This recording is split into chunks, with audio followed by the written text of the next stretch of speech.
Axşamınız xeyir, efirdə əsas məsələ proqramının növbəti buraxılışıdır. Bugünkü söhbətimizin mövzusu Azərbaycan elminin indiki vəziyyəti, xüsusilə elm və iqtisadiyyatın əlaqələrinin nə qədər sıx olmasıdır və nə qədər uzlaşdırılmasıdır. Azərbaycan elmi iqtisadiyyatda tətbiq olunmağa qadirdirmi?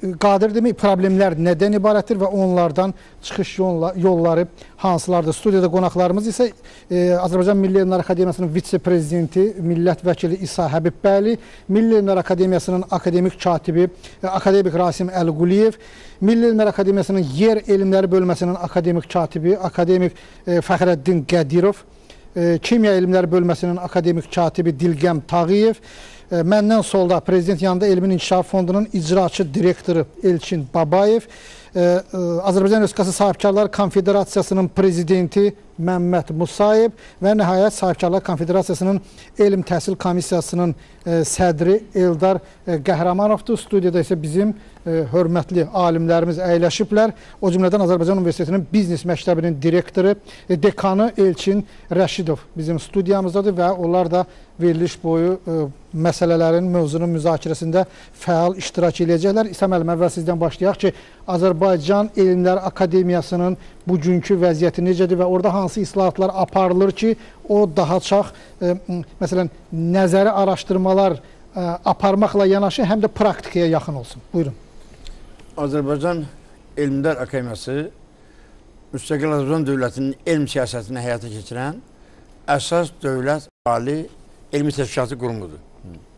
Və Azərbaycan Elmlər Akademiyası bildiyiniz kimi 70 illik bir yol keçib. Və bu akademiyanın ayrı-ayrı inkişaf mərhələlərində onun özünə məxsus nailiyyətləri olub ki, müstəqillik illərində bu akademiyanın keçdiyi yol məncə ayrıca bir təhlilə ehtiyacı olan məsələdir.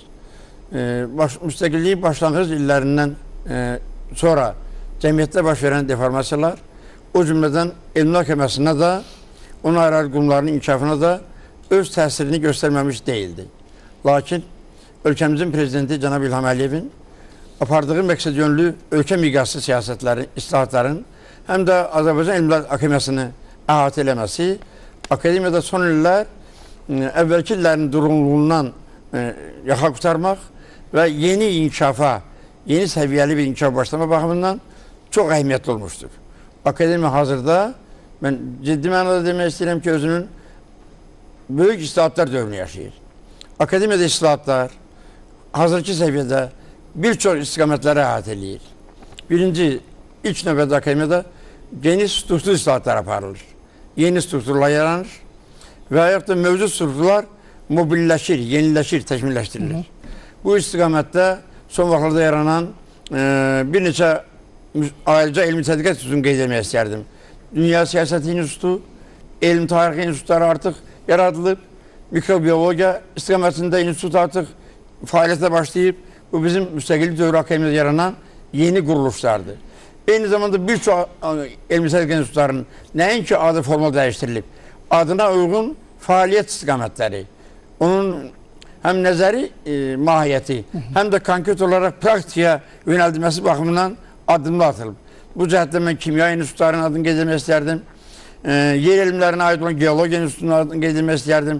Bu cəhətdən eyni zamanda təbiət yönlü institutlarımızın əksəriyyətinin həm adında olan dəyişikliklər müşahidə olunur, həm də onların fəaliyyəti müasir elmin tərəflərinə uyğunlaşdırılır. Müstəqil Azərbaycan dövlətinin getdiyi islahatlarla üzrə dalğalandırılır. Həm də praktikaya, istəsalata doğru yönəldilir. Yəni, bu islahatların bir istiqaməti odur, fəlsəfəsi odur ki, elm təcrübəyə yaxınlaşsın, mümkün qədər yaxın olsun. Əsas, burada iki tərəfdə, akademiya üçün hər iki tərəf əhəmiyyətlidir. Birinci, elm müstəqil ölkənin tərəfləri səviyyəsində olsun, dünyada gedən proseslərlə səsləşə bilsin. İkinci, mütləq sahibkarlı fəaliyyətini iqtisadiyyatla uzlaşsın və ölkənin iqtisadi inkişafına kömək eləsin. Bu akademiyanın prioritet istiqamətlərindən biridir. Amma biri də var. Elmin təhsilə gətirilməsi, yəni akademiyanın bu da mühüm məsələdir, bu da kadr məsələsidir. Ən mühüm islahatlardan biri də mütəxəssis hazırlığı ilə, kadr islahatları ilə bağlıdır.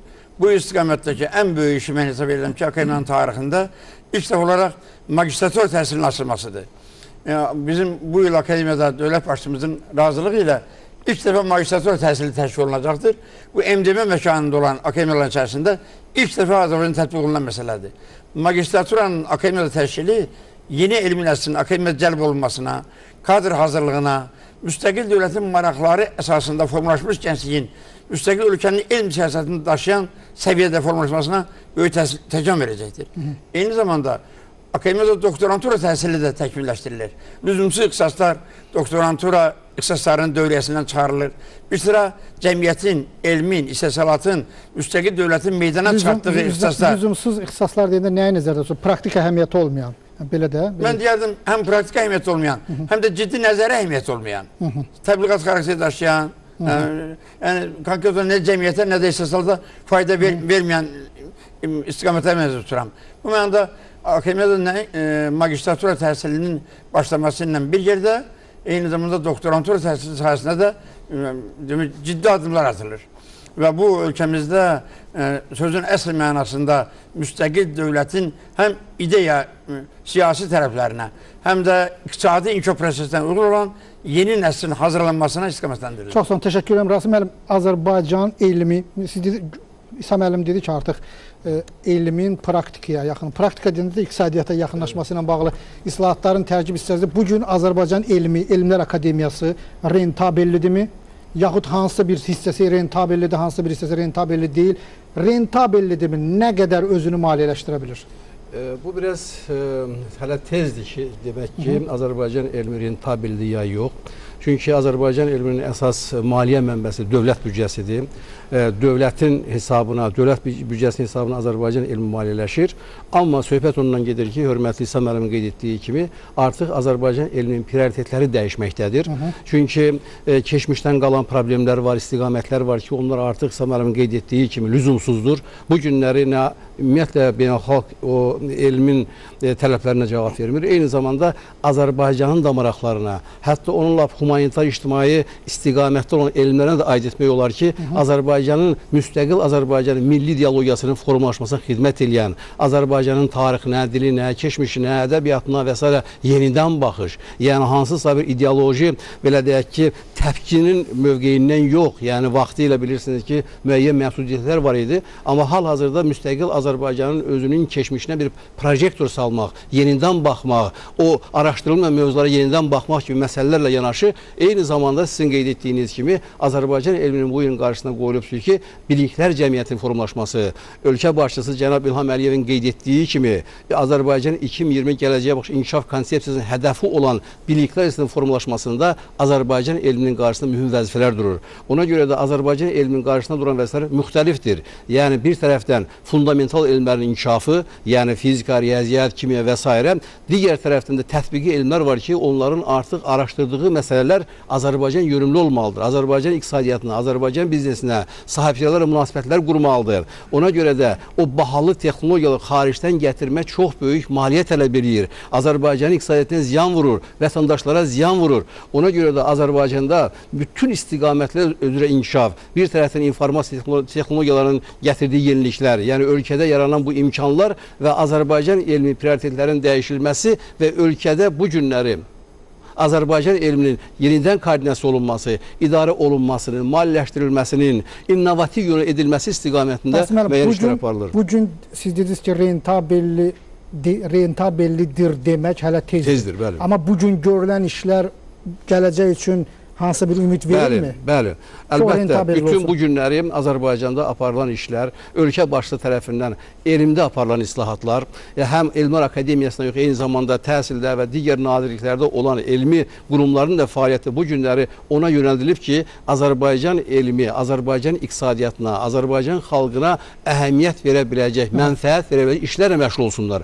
Ona görə də bu günləri təbii resurslara əsaslanan iqtisadiyyatımızın, kənd təsərrüfatı, neftə əsas iqtisadiyyatımızın 2020-ci ildən sonra biliklərə yönümlü, biliklərə əsaslanan innovativ iqtisadiyyata çevrilməsi istiqamətində müəyyən işlər aparılır və ölkəmizdə formalaşan bu günləri o informasiya cəmiyyətinin təzahürü olan informasiya iqtisadiyyatının ayrı-ayrı istiqamətləri artıq formalaşmaqdadır. Yəni nəyi nəzərdə tuturam mən? Media iqtisadiyyat, təhsilin iqtisadiyyatı, show biznesin iqtisadiyyatı, yəni bütün bunların hamısının kökündə informasiya iqtisadiyyatının ayrı istiqamətləri durur. Bunların da içərisində elmin iqtisadiyyatı deyilən bir anlayış da vardır ki, elmin iqtisadiyyatı, yəni elmə maya qoymaqla, elmə para qoymaqla bu günləri bilirsiniz ki, dünyada venture kapital deyirlər. Yəni o venture biznes ondan ibarətdir ki, bu ideyalara, bu biliklərə, elmi potensiala maya qoymaq, para qoymaq, mənfəət qoymaq və bunu da Azərbaycanın iqtisadiyyatına, biliklər transformasiya etmək üçün işlər aparırlar. Bugün Azərbaycanda startuplar formalaşır. Bugün Azərbaycanda o biliklər iqtisadiyyatının ayrı-ayrı lokomotivləri olan texnoparklar, elmi parklar, innovasiya mərkəzləri, bax bu kimi qəbulda olan qurumlar bir transformator funksiyasını daşımaqdadır və ondan sonra müəyyən bir müddətdən sonra elmi rentabilliyindən, elmin iqtisadi səmərəsindən danışmaq olar. Bugün artıq bu istiqamətdə iş gedir. Amma elm festivalı keçirildi, Səməd. Mən deyim, bu məsələyə... Nəsə orada təqdim olundu? Yəqin ki, iqtisadiyyatı maraqlandıra bilən bir şeylər vardı mı? Elm festivalı sözün əsl mənasında Azərbaycan Elm Məhkəməsinin, bütövlükdə Azərbaycan elminin bugünkü inkişaf səviyyəsini Azərbaycan cəmiyyətinə təqdim edə bildi. Orada əlbəttə elmin nəzəri istiqamətdə qazandığı nailiyyətlərlə, çox ciddi əsərlərlə, monoqrafiyalarla, ensiklopediya yanaşı bir çox innovativ yönlü layihələr, o cümlədən elektronika ilə bağlı, informasiya texnologiyalarla bağlı, modelləşmə ilə bağlı konkret iqtisadi tutumlu layihələr də cəmiyyətə layihə olaraq təqdim olundu. Həm də nəzərə almaq lazım ki, Sovet İttifaqı zamanı nəinki Azərbaycan Elm Məhkəməsinin, ümumiyyətlə keçmiş ittifaq miqyasında heç bir elm məhkəməsinin nizamnaməsində innovativ fəaliyyətlə, sahibkarlıq fəaliyyəti ilə məşğul olmaq nəzərdə tutulmurdu. Bu il ilk dəfə olaraq 30 iyun 2014-cü ildə Azərbaycan Milli Elm Məhkəməsinin keçirilən ümumi yığıncağında demək olar ki, Azərbaycan Elm Məhkəməsinin müstəqillik dövrü ilk nizamnaməsi qəbul olundu ki, orada akademiyanın sahibkarlıq fəaliyyətinə məşğul olması ayrıca müddalarda öz əksini tapdı. Və ilk dəfədir ki, akademiyanın fəaliyyət göstərdiyi 70 il ərzində akademiya indi qanuni əsaslarla, innovativ fəaliyyətlə, sahibkarlıq fəaliyyəti ilə məşğul olma imkanına qazanmışdır. Mən deyim ki, bu istiqamətdə akademiyada işlər də artıq ilkin başlanmışdır. Məsələn, akademiyanın kimya institutlarının nəzdində olan neft təcrübə sınaq zavodu indi artıq akademiyanın rəisət heyətinin tərkibində formalaşmaqdadır. O da tamamilə akademiya rəhbərliyinin köməyi ilə böyük yenidən qurma işləri gedib. 2013-cü ildə yenidən qurma işlərinə başlanılan bu zavodda 2014-cü ildən akademiya brendi ilə artıq neft məhsulları istehsal olunur. İkinci, akademiyanın rəisət heyətinin yığıncaqlarında görkəmli alimlərimizin istehsalat yönlü, innovativ yönlü elmi məruzələri dinlənilir. Onların içərisində konkret olaraq ölkəyə fayda gətirəcək, praktik əhəmiyyətə malik olan iqtisadi layihələr də dayanır.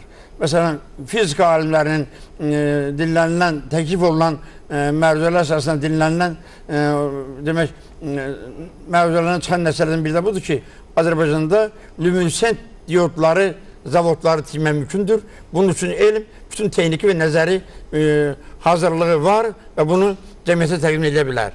Azərbaycanda naftalan yağlarının yeni metodlar əsasında istehsalı istiqamətində konkret iqtisadi tutumlu layihələr akademiya tərəfindən təklif olunur.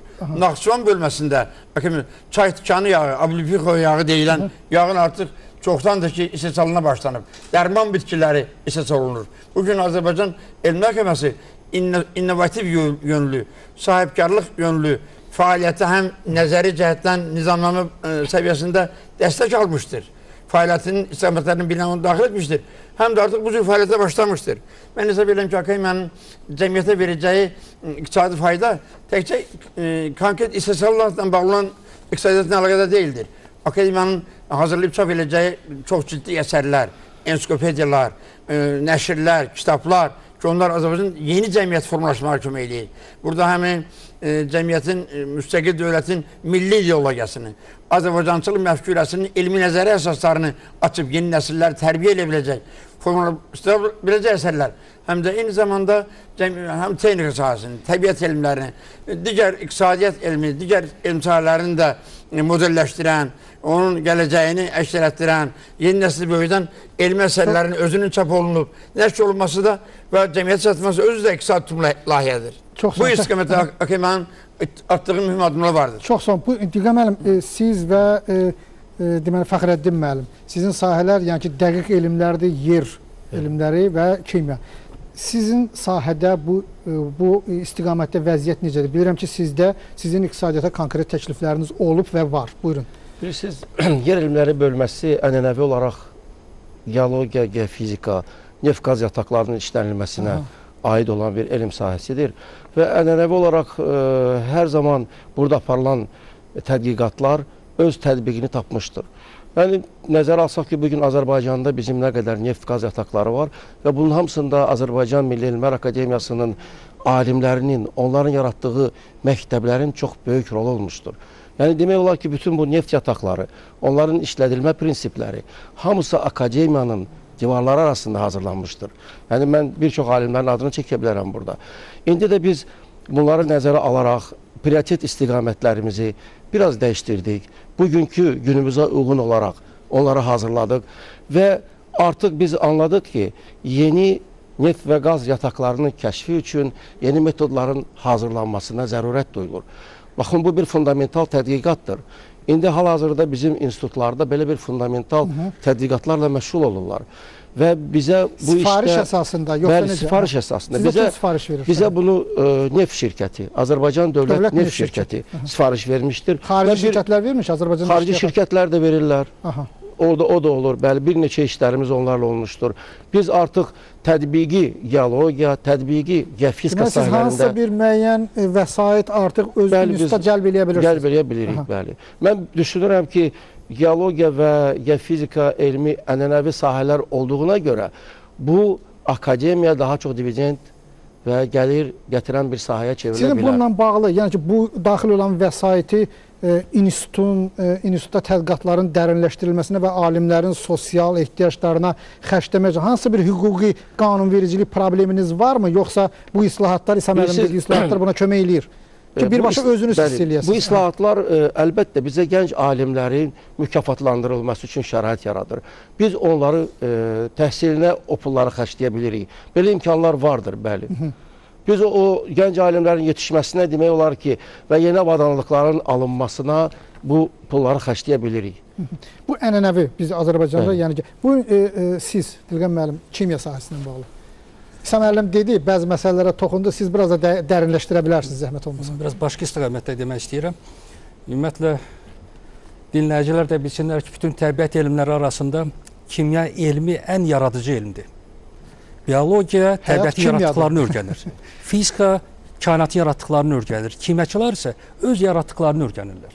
Bu baxımdan əlbəttə kimyanın qarşısında çox böyük həm problemlər durur, həm də çox böyük nailiyyətlər durur. O Nobel mükafatçılarının biri vaxtilə demişdi ki, heç kəs kimyaçılar qədər cəmiyyətin yaşamasının, yaxşılaşdırılmasında böyük rol oynamayıblar. Azərbaycan kimya elmi doğrudan da çox böyük məktəblərə malikdir. Yusuf Məmmədəliyevdən başlamış, Əli Quliyevdən başlamış, sonraki illərdə də Azərbaycan kimyaçıları çox böyük işlər görmüşlər. Düzdür, o yaxşı olanlar hamısı bunlar bizimdir. Amma əsas bizi maraqlandıran o ki, gələcəkdə nə etməliyik? Bu gün vəziyyət necədir və gələcəkdə necədir? Bugünkü də o müzakirənin əsas məqsədi odur ki, yəni əsas məsələ nədir? Nə etmək lazımdır? Nə etmək lazımdır ki, elm daha çox xeyir gətirsin? İndi bazar iqtisadiyyat şəraitində bu bir nömrəli məsələdir. Həm iqtisadiyyata, həm özünə. Həm də özünə. Bu, təbii ki, iqtisadiyyata xeyir gətirsə, özdən də xeyir gətirmiş olur. Burada problemlər çoxdur, açıq demək lazımdır. Məsələn, bu saat dünyada o innovasiya, texnologiyaların ən çox tətbiq eləmək üçün istifadə olunan texnoparklar o silsiləsi, seriyası bizdə yeni başlayır Azərbaycanda. Və biz də hələ bir il bundan qabaq, bu prezidentlə söhbət olanda belə söhbət getdi ki, akademiyanın istehsalata yaxınlaşmasında, yəni bir sıçrayış rolunu yalnız belə bir texnoparkın yaradılması ola bilər. Və kimya elmləri bölməsinin, institutların bir nəzdində olan o təcrübə sənaye zavodunun, sonra rəisə təklifə verilməsi və orada yenidən qurumların aparılması o texnopark istiqamətində böyük bir addımdır. Birisi birdən-birə yəni siz elə bir tramplin vəziyyətindəsiz ki, o texnoparkı gözləyirsiniz və gözləyirik, ona hazırlaşırıq, çalışırıq. Özdə bu belə ki, birbaşa texnopark yaratmaq bu qeyri-mümkün. Çoxluqla maliyyə yatırım lazımdır. Və ona görə bizə strategiya belədir ki, deməli əvvəl sənaye parkı kimi yaratmaq, yəni zavod sifariş əsasında müəyyən dərəcədə işlər görsün, qazandığı vəsaiti sonra sərf eləsin texnoloji yönlü park yaratmağa və son nəticədə texnopark yaratmaq ki, orada yalnız elm tutumlu texnologiyalar, onlar işlənsin. Sumqayıtda kimya sənayesi parkı yaradılır. Orada da var, Bakıda da var. Gəncədə alüminium zavodları var. Yəni, onlar var, amma bu akademiyanın o elm tutumlu texnologiyalarını tətbiq eləmək üçün, istirahata çıxartmaq üçün bu çox önəmli bir addım olması göstərir. Necə eləmək lazımdır sizcə? Bunlar sadə məsələlərdir, amma mənə elə gəlir çox mühüm məsələlərdir. Böyük, dahi şeylər sadədə olur həmişə. Siz onlara nəsə hazırlayıb təqdim etməlisiniz, yoxsa onlar sizə sifariş eləməlidir? Əvvəldə siz durmalısınız, əvvəldə sizin təklif durmalıdır, yoxsa onların sifarişi? Bilirsiniz, burada iki tərəflidir. Texnopark yaradılsa, o müəyyən güzəştlər, maliyyə güzəşləri, vergi güzəşləri olsa, o sahibkarlar da ora çox cəlb olunacaq. Yox, var, maliyyə və vergi o güzəşlər var. Yox, texnoparkların yaradılandan sonra bu maliyyə güzəşti ola bilər, hələ ki yoxdur. İkinci tərəfdən, əgər sahibkarların da oradan da sifariş olandan sonra orada işləmək istəsələr, həmin mən texnoparkı nəzərdə tuturam, burada əlbət akademiya institutlarsız, elmi qurumlarsız iş görmək mümkün deyil. Yəni son vaxtlar bizim o müxtəlif nazirliklərlə, müxtəlif şirkətlərlə elə əlaqələrimiz yaranır. Mənə elə gəlir ki, əvvəldə elm olmalıdır. Yəni elm təklif eləməlidir, yeniliyi tutaq ki, zavodda işləyən mühəndis yaxud o təklif eləyə bilməz, daha çox alim təklif eləməlidir. Belə başa düşürəm. İbrahim müəllim, mən üzr istəyirəm bir dəqiqə. Yeniliyi təklif eləmək olar. Daha sonra söhbət oradan gedir ki, məsələn bizim o əsasən bu sahibkarlarla, o şirkətlərlə, o kontakt məqamında əsas problem nədə yaranır? Nədən? Sahibkarları maraqlandıran odur ki, bax bu dəqiqə verin o işi tətbiq eləyək və bundan kommersiya mənfəət qısa müddətli elmsiz bunu eləmək qeyri-mümkündür.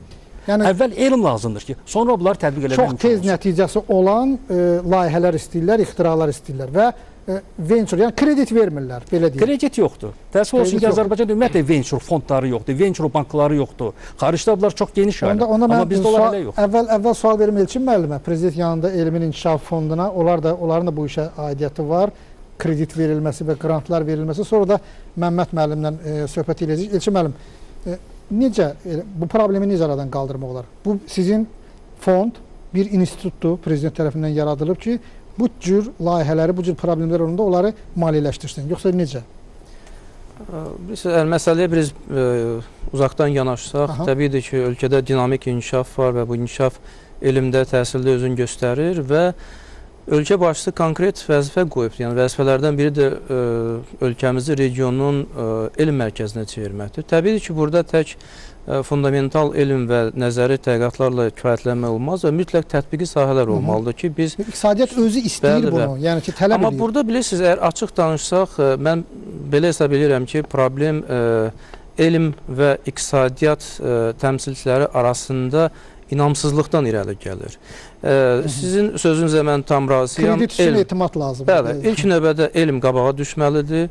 Elm qabağa düşmək fikrindədir və ortaya konkret nəticə qoyandan sonra elə bir vəziyyətə gəlib çatmalıyıq ki, əks proses geçsin. Yəni, artıq iqtisadiyyat özü xahişlə elmə gəlsin və öz sifarişlərini versin və bunun üçün də həmin o böyük bir hələ ki mövcud olan inamsızlıq məsələsi, bunu başqa terminlə də demək olar. İnamsızlıq, yəni elə Dilqəm müəllim deyən o tez bir zamanda həmin o gəlirə nail olmaq istəyi, riskə getməmək istəyi, halbuki Yaponiyanın böyük təcrübəsi var və 2-ci Dünya müharibəsindən sonra Yaponiyanın qısa müddət ərzində dirçəlməyinə səbəb məhz həmin iqtisadiyyatın özünün riskə gedərək elm sahələrinə... Sizin layihəniz var, sənaye sahəsi ilə bağlı.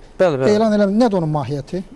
Deməli, Elmin İnkişaf Fondu, mən bağışçı sualı cavab olaraq onu deyim ki, kredit, birbaşa kredit verməklə məşğul vermir, amma dolayısı yolla belə desək, məcazi mənada, yəni bizim verdiyimiz grantların özünü kredit hesab etmək olar. Yəni bu alimlər üçün verilən mənəvi bir kreditdir ki... Faizsizdir, geri qayıtmır, amma kreditdir. Grant kimi şəklində ki, onlar üçün şərait yaradılsın, bayaq söhbət açılan yeni texnologiyalar gətirilsin, elə bir texnologiyalar gətirilsin ki, bizim alimlərimiz orada müasir tələblərə, rəqabətə davamlı ideyalarla çıxış edə bilsinlər ki, onun nəticəsində də bu cür iqtisadiyyat köprü yazsın. Sizin fond kimya elmləri bölgəsinə, Dilqəm müəllim dedi, yəni onların layihələrinə qrant vermək hüququ varmı? Yəni bu mexanizmə varmı? Elmin İnkişafı Fondu ümumiyyətlə heç bir elm sahələri və istiqamətlər arasında ayrı-seçkilik qoymur.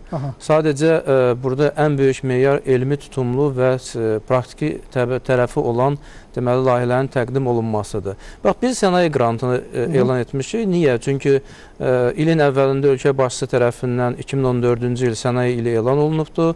12 mart tarixli digər sərəncamla isə tədbirlər planı təsdiqlənibdir və biz orada kadr potensialı və elmi mahiyyətin gücləndirilməsi, yəni sənaye sahəsində maraq doğuran elmi layihələrin dəstəklənməsi məqsədilə bu müsabiqəni cəmsi bir neçə gün bundan əvvəl elan etmişik və sizi inandırıyorum, orada prioritetləri təyin edərkən bu çox çətin məsələdir. Çünki prioritetlər bu cür məsələlərdə önəmli bir rol oynayır. Biz sənayenin texnoloji nəzəri problemlərindən başlayıb sondakı axırdan ikinci prioritetimiz elm, təhsil, iqtisadiyyat körpüsünün yaradılması kimi prioritet qoymuşuq. Bu Elmlər Akademiyasının dedik, yəni bu orada artıq qurulur bu islahatlar. Elmlər Akademiyası ölkədə elmin flaqmanıdır. Təbiidir ki, biz daha maraqlı və daha tətbiq xarakterli layihələri məhz Elmlər Akademiyasına və digər qurumlardan gözləyir. Başqa prioritetlər var Elçin müəllim? Bu prioritetlərin siyasında tutaq ki, qeyri-neft sektorunun şaxələnməsi və yaxud ölkə ərazisində müxtəlif iqtisadi klasterlərin yaradılması məsələləridir. Ümumiyyətlə, ölkədə iqtisadi cəhətdən asıllığın aradan qaldırılması məsələləridir. Ənənəvi iqtisadiyyat sahələri var Azərbaycanda, yəni bunlara sadalasaq neft, qazdan tutmuş digər sahələrə qədər və eyni zamanda yeni sahələr, məsələn, mebelçilikdən tutmuş, yerli xamal əsasında əczaçılıq və xüsusilə də təbii bitkilər əsasında olan məsələ. Nəsə bir şərt qoyulurmu ki, yəni, məsələn, qrant verilir, elmin bu hansısa bir müddətə bu ixtiranın, bu yeniliyin nəticəsi olmalıdır, kommersiya nəticəsi olmalıdır. Yoxsa belə şərt qoyulmur? Şərt birbaşa qoyulmasa da ixtiyari bir qrant dövlət büdcəsindən maliyyələşmə olduğuna görə bunun sonunda mütləq məhsul olmalıdır. Sadəcə, mən belə deyim ki, qrantı bəlkə də digər elmi tədqiqat proqramlarından fərqləndirən cəhət onlara nəzarətin güclü olması və daha sərt nəzarətin olmasıdır. Yəni, söhbət burada tək maliyyə nəzarətindən yox, eyni zamanda nəticələrin alınmasından gedir. Biz təbii çox istəyərdik ki, belə bir körpü rolunu oynayaq, amma deyir, sizdən hərəkət, məndən bərəkət məsələ var. Amma hər halda bu problem var. Bu problem var ki, elmə uzun müddətli maliyyələşdirmə lazımdır. Amma biz sahibkar qısa müddətdə nəticə verə biləcək ixtira istəyir. Buyurun, Rasim müəllim. Burada demək, qeyd olunan məsələlər, mənim həmkarlarımın dediyi fikirlərin ümumi adımdan ibarətdir ki, Azərbaycanda milli innovativ mühit formalaşmalıdır. Yəni, tək alimdən gözləmək ki, Azərbaycanda biliklər sistemi formalaşdıracaqdır, sadəlövül olardı. Və əksinə, biznesmenə demək ki, sən elmin iqtisadiyyatla məşğul, o da olmaz. Ona görə də bu elə bir prosesdir ki, çoxlu problemlərin qovuşduğu, çulğalaşdığı bir mühitdir. Yəni, burada elmin özünün də prioritetləri, qarşısına qoyulan problemlər də dəyişməlidir. Yəni, alimin özü yeni bilik əldə edən bir şəxs olmaqla yanaşı, eyni zamanda onda bir innovativ təfəkkür olmalıdır. Biznes təfəkkür olmalıdır. Yəni, o özü də bir neçə addım atmalıdır biznesə tərəf. Və biznesin özündə gedən prosesləri araşdırmalıdır. Onların tələbatını ödəməlidir ki, hansısa bir hipotetik, belə deyək ki, ünvansız bir problem məşğul olub, bunu çıxartsın bazar. Onu kim alacaqdır? Ona görə bazarın əsas fəlsəfəsi ondan ibarət ki, tələb təklifdir. Biz artıq bunun müzakirəsini başlamışıq. Bəli, tələb təklif var. Söhbət ondan gedir ki, biz elə məsələ ilə məşğul olmalıyıq ki, biznesmenlər, sahibkarlar alternativ qarşısına qalsınlar ki, bu xarici məhsul, bunun qiyməti budur. Azərbaycan alimi ondan daha ucuz, daha keyfiyyətli, ekoloji və s. parametrlərə cavab verə biləcək bir məhsul ortaya qoyur. Yəni, rəqabətə düzgün məhsul qoymasan, zorla kimsə sənin məhsulu götürən deyil.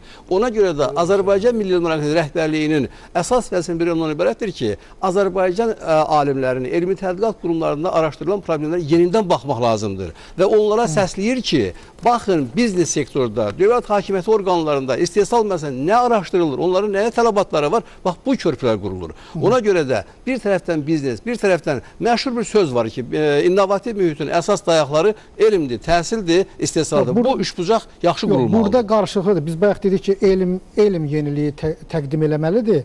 Amma hər halda zavodda mühəndis bilir ki, ona nə lazımdır. Yox, ona görə demək istəyirəm onun ki, ehtiyacı nədir? Bu da var. Yəni hər ikisi bir-birini mən tamamlayan. sizdən tamamilə razıyam. Ona görə də biz Azərbaycan bazarı üçün, Azərbaycan xalqı üçün, Azərbaycan qurumları üçün lazım olan məhsulu, lazım olan problemin həllinə məşğul olmalıyıq. Çox sağ olun. Təşəkkür edirəm. Bu sual sahibkarlar... Buyurun. Azərbaycan Milli Məhkəməsi ölkə başçımızın 2020 gələcəyə baxış konsepsiyası əsasında Azərbaycan Elm Məhkəməsinin prioritetlərini hazırlayıb və bu təsdiq olunur. Həmin prioritetlər sırasında fundamental elmlərin inkişafı ilə bir sırada buna ağırlıq vermə şərti ilə bütün elm sahələrinin demək olar ki, əsas istiqamətləri mənasında istehsalatla, cəmiyyətlə, məhsul və nəticə verməklə bağlı hədəflər müəyyən olunmuşdur. Və bu istiqamətdə akademiyada artıq mən deyim ki, təkcə istehsalat yönümlü yeni addımlar atılmaqla kifayətlənilmir. Eyni zamanda yeni innovativ fəaliyyətə aid olan ideyaların elmi nəzəri cəhətdən əsaslandırılması baxımından da irəliləyişlər müşahidə olunur. Mən istəyirəm ki, akademiyada, açıq görürəm ki, artıq akademiyada ideyalar, cəmiyyətə yönəlik ideyalar, istehsalata yönəlik ideyalar, müstəqil dövlətin möhkəmlənməsinə yönəlik ideyalar artmaqdadır və bunlar elmi nəzəri şəkildə əsaslandırılır. Amma bir məsələ məncə burada deyilməyə ehtiyac var ki, bu ideyaların cəmiyyətə çatdırılması üçün mexanizm lazımdır. Bu akademiya divarları içərisindən Azərbaycan cəmiyyətinə, Azərbaycan biznes mühitinə, Azərbaycan sahibkarlarına çatdırılmalıdır. Məncə bu cəhətdən televiziyanın da böyük imkanları vardır. Məncə televiziyada elm kanalının açılmasına və yaxud da həftəlik elmə həsr olunmuş ayrıca verilişin təşkil olunmasına ehtiyac vardır. Elmlə istehsalatın birgə diskusiyası məhz burada Azərbaycan cəmiyyəti qarşısında televiziya meydanında olmalıdır. Sana biz bunu başlanışıq və davam etdirməyə də hazırıq. Yəni ki, mən hesab edirəm ki, bu həm elmi inkişaf elətdirər, həm də sahibkarı bu məsələyə cəlb eləməkdə mühüm addımlar çevilə bilər. İndi sahibkara sual verən Məhəmməd müəllim, Sahibkarlar Konfederasiyasının prezidenti. Niyə bizim sahibkarlar elmə meyilli deyirlər? Ona maliyyə ayırmırlar və hətta bayaq biz Fəxrəddin müəllimlə söhbət edəndə çox cüzi bir vəsaitləri belə ayırmaq istəmirlər. Mən hörmətli dinləyicimə bildirim ki, ümumiyyətlə qısaca Azərbaycan sahibkarlığı biznes mühiti haqqında bilgi vermək istəyirəm. Bilirsiniz, bugün Azərbaycan artıq rəqabət qabiliyyətinə görə dünyada 38-ci yerdədir. Bugün Azərbaycan Cənubi Qafqazın ümumi daxili məhsulun 70%-dən çoxunu verir. Bugün Azərbaycan biznes sahəsində sürətlə inkişaf edir. Son dövrdə rəqəmlə desək, Azərbaycanda artıq sahibkarların sayı hüquqi şəxs olaraq 90 mini keçibdir. Yəni, bir il ərzində 5 mindən çox artıbdır. Sahibkarlıq fəaliyyətində məşğul fiziki şəxslərin sayı isə 15 min artıb, artıq 480 minə çatıb. Yəni, Azərbaycanda sahibkarlıq mühiti müsbətdir və inkişaf da dinamik gedir. Mən ancaq son bir ayda keçirilən sahibkarlıqla bağlı tədbirlərə qısaca ekskursiya edirəm ki, bugün Bakıda SNG ölkələrinin maliyyə institutlarının toplantısı oldu bizim Forsin otelində. MDB ölkələri. Dünən İran Respublikasından gələn iş adamlarının bir yerdə cənab prezidentin, hər iki ölkənin prezident iştirakı ilə böyük biznes forum keçirdi. Ondan 2 gün qabaq Macaristanda, Budapeşt şəhərində Macaristan-Azərbaycan biznes forumu keçirildi. Hər iki ölkənin sahibkarlarından bir yerdə. Ondan biraz qabaq Düşənbə şəhərində yenə böyük bir biznes forumda bütün Azərbaycan sahibkarlığı inkişaf elədi. Ondan biraz qabaq Naxçıvanda Türk dilli dövlətlərin biznes şurası yığıldı və 200-dən çox sahibkar həm Qazaxıstandan, həm Qırğızstandan, həm Türkiyədən və Azərbaycandan və Naxçıvan sahibkarlığı iştirak elədi. Və o ən sonu yəni Həştərxanda Türk dilli və Xəzər yanı ölkələrin sahibkarlarının böyük bir forum keçirdi. Yəni mən deyərəm ki, bugün Bakı şəhəri və Azərbaycan artıq bir beynəlxalq biznes mərkəzinə çevrilib. Azərbaycana və Bakıya gələn dünyanın müxtəlif ölkələrinin, Amerikadan tutmuş, İtaliya, Fransa, bütün ölkələr artıq Bakıya bir Azərbaycan biznesi üçün yox, regionun biznes mərkəzi kimi baxırlar. Və burada biznes qurmaqla region ölkələrindən, tutaq ki, Qazaxıstandan, Rusiyanın cənubundan, Orta Asiya respublikalarından, İranla biznes qurmaq üçün gəlirlər. Və bu sahədə də əsas strategiya, əsas hədəf üçün Azərbaycan məhsullarına ehtiyac bizim hörmətli alimlərimizin dediyim ki, ölkənin qəbul etdiyi 2020-ci il gələcək baxış proqramıdır. Bu proqram nədən ibarətdir? Proqramda əsas strategiya qeyri-neft sektorunun inkişafı, regionların inkişafı. Artıq istər ümumi daxili məhsulda, istər ixracatda qeyri-neft sektorunun inkişafıdır. Mən deməzdim ki, bugün bizim sahibkarlarımız elmə marağı zəifdir, bizim sahibkarların elmə marağı yüksəkdir. Təbii ki, bugün o körpü ki var sahibkarlarla elm arasında qurulubdur. Burada biraz mən hesab edirəm ki, əlaqələr daha da genişləndirməliyik. Baxmayaraq ki, bu sahədə müxtəlif rəsmi və qeyri-rəsmi görüşlər, əlaqələr olubdur. Akademiya İqtisadi İnstitutundan biz davamlı artıq 3 ildir işləyirik, müxtəlif görüşlərimiz olur, sahibkarlarla görüşlər keçirmişik. Təhsil Nazirliyi ilə bu yaxınlarda böyük bir anlaşma müqaviləsi imzaladıq.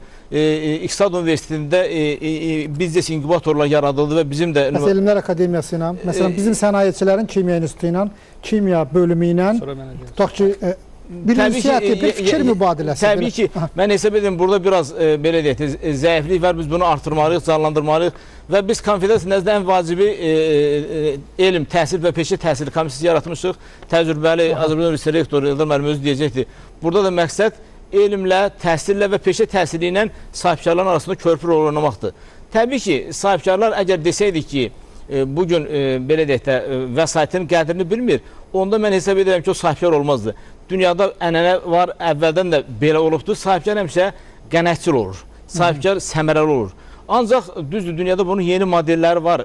Sahibkar da bilir ki, əgər elm tətbiq olunmasa, elmin inkişafı nailiyyətləri olmasa, rəqabətli məhsul istehsal eləmək olmaz və o dünya bazarında rəqabət apara bilməz. Və buna görə də mən hesab edirəm, Azərbaycanın iri artıq holdinglər var, şirkətlər var, bunlar elmə maraq göstərirlər. Və mən hesab edirəm ki, bugünkü veriliş çox yerinə düşən bir verilişdir və bu cür körpüdən istifadə edib biz sahibkarlarla elm adamlarının, xüsusən də bizim Elmlər Akademiyasının o və yaxud da bir daha gördük ki, yeni düşüncə ilə, yeni baxışla yanaşırlar, biraz daha biznes baxışına yanaşırlar, əlaqəni genişləndirəcək və bu gələcəkdə buna ehtiyac var. Buna ümumiyyətlə artıq mən həmişə deyirəm ki, velosiped icad eləməyə ehtiyac yoxdur. Dünyada velosiped çoxdan icad olunub, sadəcə o velosiped tətbiq eləmək lazımdır. Azərbaycanın da inkişafı götürsən, Yaponiyanın inkişafı, Koreyanın inkişafı, Malaziyanın inkişafı, Singapurun inkişafı hamısı elmin tətbiqi ilə bağlıdır. Azərbaycan sahibkarlığında rəqabət qabiliyyəti, məhsul istehsal etmək üçün, keyfiyyətli məhsul istehsal etmək üçün mütləq elmlə bağlı olmalıdır, əlaqəsi olmalıdır. Biraz da lap bəlkə də primitiv, bəlkə də xırdalığa, xırda təşkilati məsələlərə gedək. Ona görə ki, çox şeylər bu xırdalıqdadır. Məsələn, söhbət ondan getmir ki, bir zavodun sahibi Kimya İnstitutu ilə əlaqə saxlasın. Bəlkə də onun vəsaiti buna çatmaz, amma 3 zavod, 4 zavod birlikdə hansısa bir vəsaiti formalaşdırıb elmlə körpü yarada bilərlər. Mən təbii ki, sahibkarları təmsil edən bir qurumun rəhbəri kimi deyim ki, bizim sahibkarların içində progressiv, mütərəqqi sahibkarlar çoxdur. Hətta biz bu yaxınlarda ki, Naxçıvanda Türk Dili Dövlətlərinin biznes forumu keçirəndə dedik ki, görək kim sponsorluq eləyir. Və o bizim iri kapital bank, iri təşkilatlar o dəqiqə ona yardımcı olur. Mən hesab burada birdən-birə massa götürmək düz olmaz. Dünyada pilot təcrübə deyilən bir şey var, pilot layihə. Biz hazırlıq ki, bir pilot layihəni götürək, biz Sahibkarlar Konfederasiyasının dəstəyi ilə o layihəni maliyyələşdirək və onu da sonra sizin vasitənizlə, digər orqanlar vasitəsilə reklam eləyək, görsünək ki, bunun nəticəsi var. Təbii ki, sahibkarlar buna maraq göstərəcəklər. Pilot, yəni təqdim eləməyə varmı? Çox yaxşı məsələni qaldırdı və bu sözdən də tutmaq istəyirik. Tutun o sözdən. Necə ki, Elmin İnkişaf Fondu, SOKAR, neft şirkəti müəyyən prioritet istiqaməti üzrə müsabiqə edir. Görür, artıq vaxt çatıb ki, Sahibkarlar Konfederasiyası da özlərinə lazım olan istiqaməti üzrə bax, belə bir müsabiqə eləsinlər. Bilirsiniz, Amerikada çoxdan var. Bu illəri Elçin müəllim, ümumiyyətlə, Elmin İnkişaf Fondu çox düzgün hərəkət edərək sənaye grantı elan elədi. Biz rəsət edə biləcək, bu arada söhbət getmiş. Məsələn, Amerikada yalnız sənaye ilə elm təşkilatları arasında birgə grantları maliyyələşdirən xüsusi dövlət proqramı var. Yəni, burada tək nə elmi idarə iştirak eləmir, nə də təkcə sənaye qurumu iştirak eləmir. Yalnız birgə qrantlar. Bax, o tədbiq üçün çox yaxşı məsələdir. Belə görün ki, problem yoxdur. Yox, problem nədir? Hər tərəfdən bir-birinə doğru ehtiyac var. Bir şey dedim. Məsələn, gəl biz baxsaq ki, ümumiyyətlə Azərbaycan elminə ayrılan o vəsaitdə sahibkarların faizi nə qədərdir? Biz mənə gəlir ki, belə çox-çox kiçik olar. Amma düzdür, mən müqayisə üçün demirəm, sadəcə misal kimi demək istəyirəm, Amerikada elmin inkişafına ayrılan pulun təxminən 33-35%-ni sahibkarlar verir. Sahibkarlar verir. Dünyada böyük holdinglərin, dünya miqyaslı böyük şirkətlərin hamısının ayrıca beyin mərkəzləri var. Toshibanın beyin mərkəzi var. Sony'nin beyin mərkəzi var. O indiki Toshiba olmamışdan əvvəl o olub. Yəni əvvəl beyin mərkəzi olub, sonra Toshiba olub. O ideyalar çevrilib salata, ona gəlir gətirib olub. Və bugün Azərbaycan Elmlər Akademiyasının ayrı-ayrı institutları əslində bizim ayrı-ayrı biznes sahələrimiz üçün beyin mərkəzi olma funksiyasını yerinə yetirmə imkanlarına malikdir. Və mən çox istəyərdim ki, buradan böyük verilişlərini görsəniz, sahibkarlarla beyin mərkəzini təmsil edən alimlər arasında əlaqələr daha da yaxınlaşsın. Həm də görürük ki, problem yoxdur. Biz sizi Azərbaycan Sahibkarlar Konfederasiyasının rəhbərini Akimə Rəyasət heyətində proqramımızdan çıxış etməyə dəvət edirik. Bu bizim alimlərimiz sizin ideyalarla, sizin imkanlarla daha əyən tanış ola bilsinlər. Çox sağ olun. Beyin mərkəzlərindən istəsələr, ikisi bir-biri yaxınlaşsın. Bu maraqlı məsələdir. Biz də gəlib sizin konfederasiyada bizim beyin mərkəzini təmsil edən alimlərimiz məmnuniyyətlə sizi maraqlandıran mövzularda innovativ ideyalarla mərcuna çıxış edə bilərlər. Mən məmnuniyyətlə əmin edirəm ki, həm pilot layihə, həm də sizin deyən məsələ ilə, yəni birinci inisiativəni biz gəlib çıxış eləməyə hazırıq, sonra istiqayət danışarıq. O ki, qaldı, ümumiyyətlə, bugün elmə münasibətdə mən deyim ki, bugün nümayəndələr burada iştirak eləməsə də bizim İqtisadiyyat Sənaye Nazirliyi nəzdində bizim 2 iqtisadi qurum var. Və onlar sahibkarlarla çox yaxından işləyirlər və sahibkarlara daha yaxın işləyirlər. Bizim Mərkəz Bankın nəzdində tədqiqat qrupu yaradılıb, tədqiqat bölməsi yaradılıb, orada maliyyə tədqiqat işləri aparılır. Bizim banklar əsasında nəzdində bank tədris mərkəzi var. Onlar düzdür, böyük fundamental yox, cari tədqiqat işlərinə məşğul olurlar. Vergilər Nazirinin nəzdində belə bir elm qrupu yaradıldı. Düzdür, bunlar bir növdə belə deyək də pərəkəndə haldadır və bunlar daha çox əlaqələndirilməlidir, koordinasiya olunmalıdır və mən bu məsələdə İsa müəllim fikrinə qoşuram ki, biz bu ümumi hamı strategiya yönətməliyik ki, gələcəyə baxış 2020 konsepsiyasına nə tələb olunur? O tələb hər kəsin üzərinə düşür. Akademiyanın, bizim və institutların. Konsepsiyadan əlavə Məmməd bəy, bu datasiya deyil. Heç kim demir ki, sahibkar kimi institutuna yaxud elmə datasiya versin. Bu, qarşılıqlı kommersiya marağı olan bir biznesi və sahibkar ondan gələcəkdə bəlkə 1000 dəfə qoyduğundan sərmayədən 1000 dəfə artıq qazana bilər. Ümumiyyətlə, bilirsin, burada elm yəni belə bir nəticəsi ola bilər. Bu biznesdə belə bir termin var, korporativ sosial məsuliyyət. Bugün bizim Azərbaycanda fəaliyyət göstərən çoxlu iri şirkətlər var. Tək burada neft şirkəti SOCAR-ın misal çəkdilər. Mən özüm də məmnuniyyətlə SOCAR haqqında müsbət fikirləri söyləyirəm. Özdə tam məsuliyyətinlə mübaliğəsi deyirəm. SOCAR texnologiyalara da Bakı Dövlət Universitetində sərmayə qoyur. SOCAR Azərbaycanda biznesin inkişafına bizim də üzvümüzdür. Həmişə yaxından dəstək verir. Ancaq Azərbaycanda fəaliyyət göstərən çoxlu BP kimi, Total kimi çoxlu şirkətlərin nümayəndələri var. Onlar da buradan belə deyək də yetərincə mənfəət qazanırlar. O mənfəətin bir hissəsini bu korporativ sosial layihələrə yönətmək olar və həmin layihələrdə elmin inkişafına yönətmək olar. Çünki elm prioritetdir, birincidir. Bəli. Mən buna dəstək verirəm və bu cür məsələlərlə də təşkilinə kömək eləməyə çalışacağım. Əvvəldə ideyadır. Bəli. Burada məsələ də var ki, bu özəl sektorun inkişafı, sahibkarlığın inkişafı nəticə etibarilə Azərbaycanda milli burjuaziyanı yaratmalıdır. Bizdə sahibkarlıq, oliqarxiya, biznes mühiti inkişaf etməkdədir və bu sahədə Azərbaycan böyük adımlar atır. Doğrudur, Azərbaycanda özəl sektorun hələ nəzəri elmi konsepsiyası, vahid metodologiyası işləmək baxımından üzərimizdə çox vəzifələr düşür. Amma Azərbaycanda gedən bu qədər böyük inkişaf, Azərbaycanın lider dövlətlərinin birinə çevrilməsi, ölkənin qısa müddətdə dünyanın inkişaf eləmiş dövlətlərinin birinə çevrilməsi artıq milli burjuaziyanı da yaratmaqdadır. Milli burjuaziyanın isə əlamətlərindən biri böyük sərmayə malik olmağına, böyük biznes mühitini idarə eləməyə yanaşı, eyni zamanda milli ideyalara da qazancından pul xərcləməkdən ibarətdir. Hacı Əli Mütahhir bunun ən yaxşı nümunəsi idi. Azərbaycanda 20-ci əsrin əvvəllərinin milli burjuaziyasının bu cəhətdən olan təcrübəsi kifayət qədər belə nümunə sayıla bilər. Məncə Azərbaycan sahibkarlığı milli burjuaziya formatında düşünüb, gəlirinin bir hissəsini, müəyyən faizini dünyada olan vəqflərdə olan kimi, böyük şirkət olan kimi elmə, təhsilə, mədəniyyətin inkişafına həsr eləməkdə özünün belə vəzifəsi hesab etməlidir. O da millətin inkişafına, ölkənin inkişafına da təkcə biznes yox, fayda vermiş olur. Burada təmənnasız yardımdan getmir. Nəticədə biznes alimin qazandığından daha çox qazana bilir və qazanır da, dünyada da təcrübə belədir. Eldar müəllim, buyurun siz. Sahibkarlar Konfederasiyasının elm təhsil bölməsinin rəhbəri. Sizin bu məsələ ilə bağlı fikirləriniz necədir? Əgər Sahibkarlar Konfederasiyasında belə bir qurum formalaşıbsa, mən düşünürəm ki, aydındır ki, bu cəmiyyətdə yetişən məsələlər sırasındadır, prioritet məsələdir. İqtisadiyyatın sifarişidir, belə deyək. Bu bir iqtisadi sifarişdir. Amma bugün biz bəlli çatışmazlıqlardan danışırıq. Arzu etdiyimizə hələ ki nail olmadığımızdan narahatıq. Mən düşünürəm ki, cəmiyyətimizin inkişafının ümumi ab-havasının gətirdiyi bir yenilikdir. 15 il bundan qabaq heç belə söhbət getməzdi. Belədirmi? Venture kapitalından danışmazdıq, nə də Texnoparkdan danışmazdıq. O bizə bir yuxu kimi gələrdi. Zəmin var, artıq zəmin yetişir. Bugünkü bu ab-havada belə deyək, müəyyən mənada dolayısıyla irad bildirdiyimiz sahibkarlar o sahibkarlardır ki, bugün isə mənim qeyd elədiyi o Azərbaycanı regionda lider eləyən insanlardır. Həmin o biz bugün elmə ögey baxan adamlar, təşkilatlar, qurumlar Azərbaycanı lider dövlət eləyən təşkilatdır. Onlar nəyə və necə xərcləmək lazım olduğunu bildiklərinə görə biznes adamlardılar.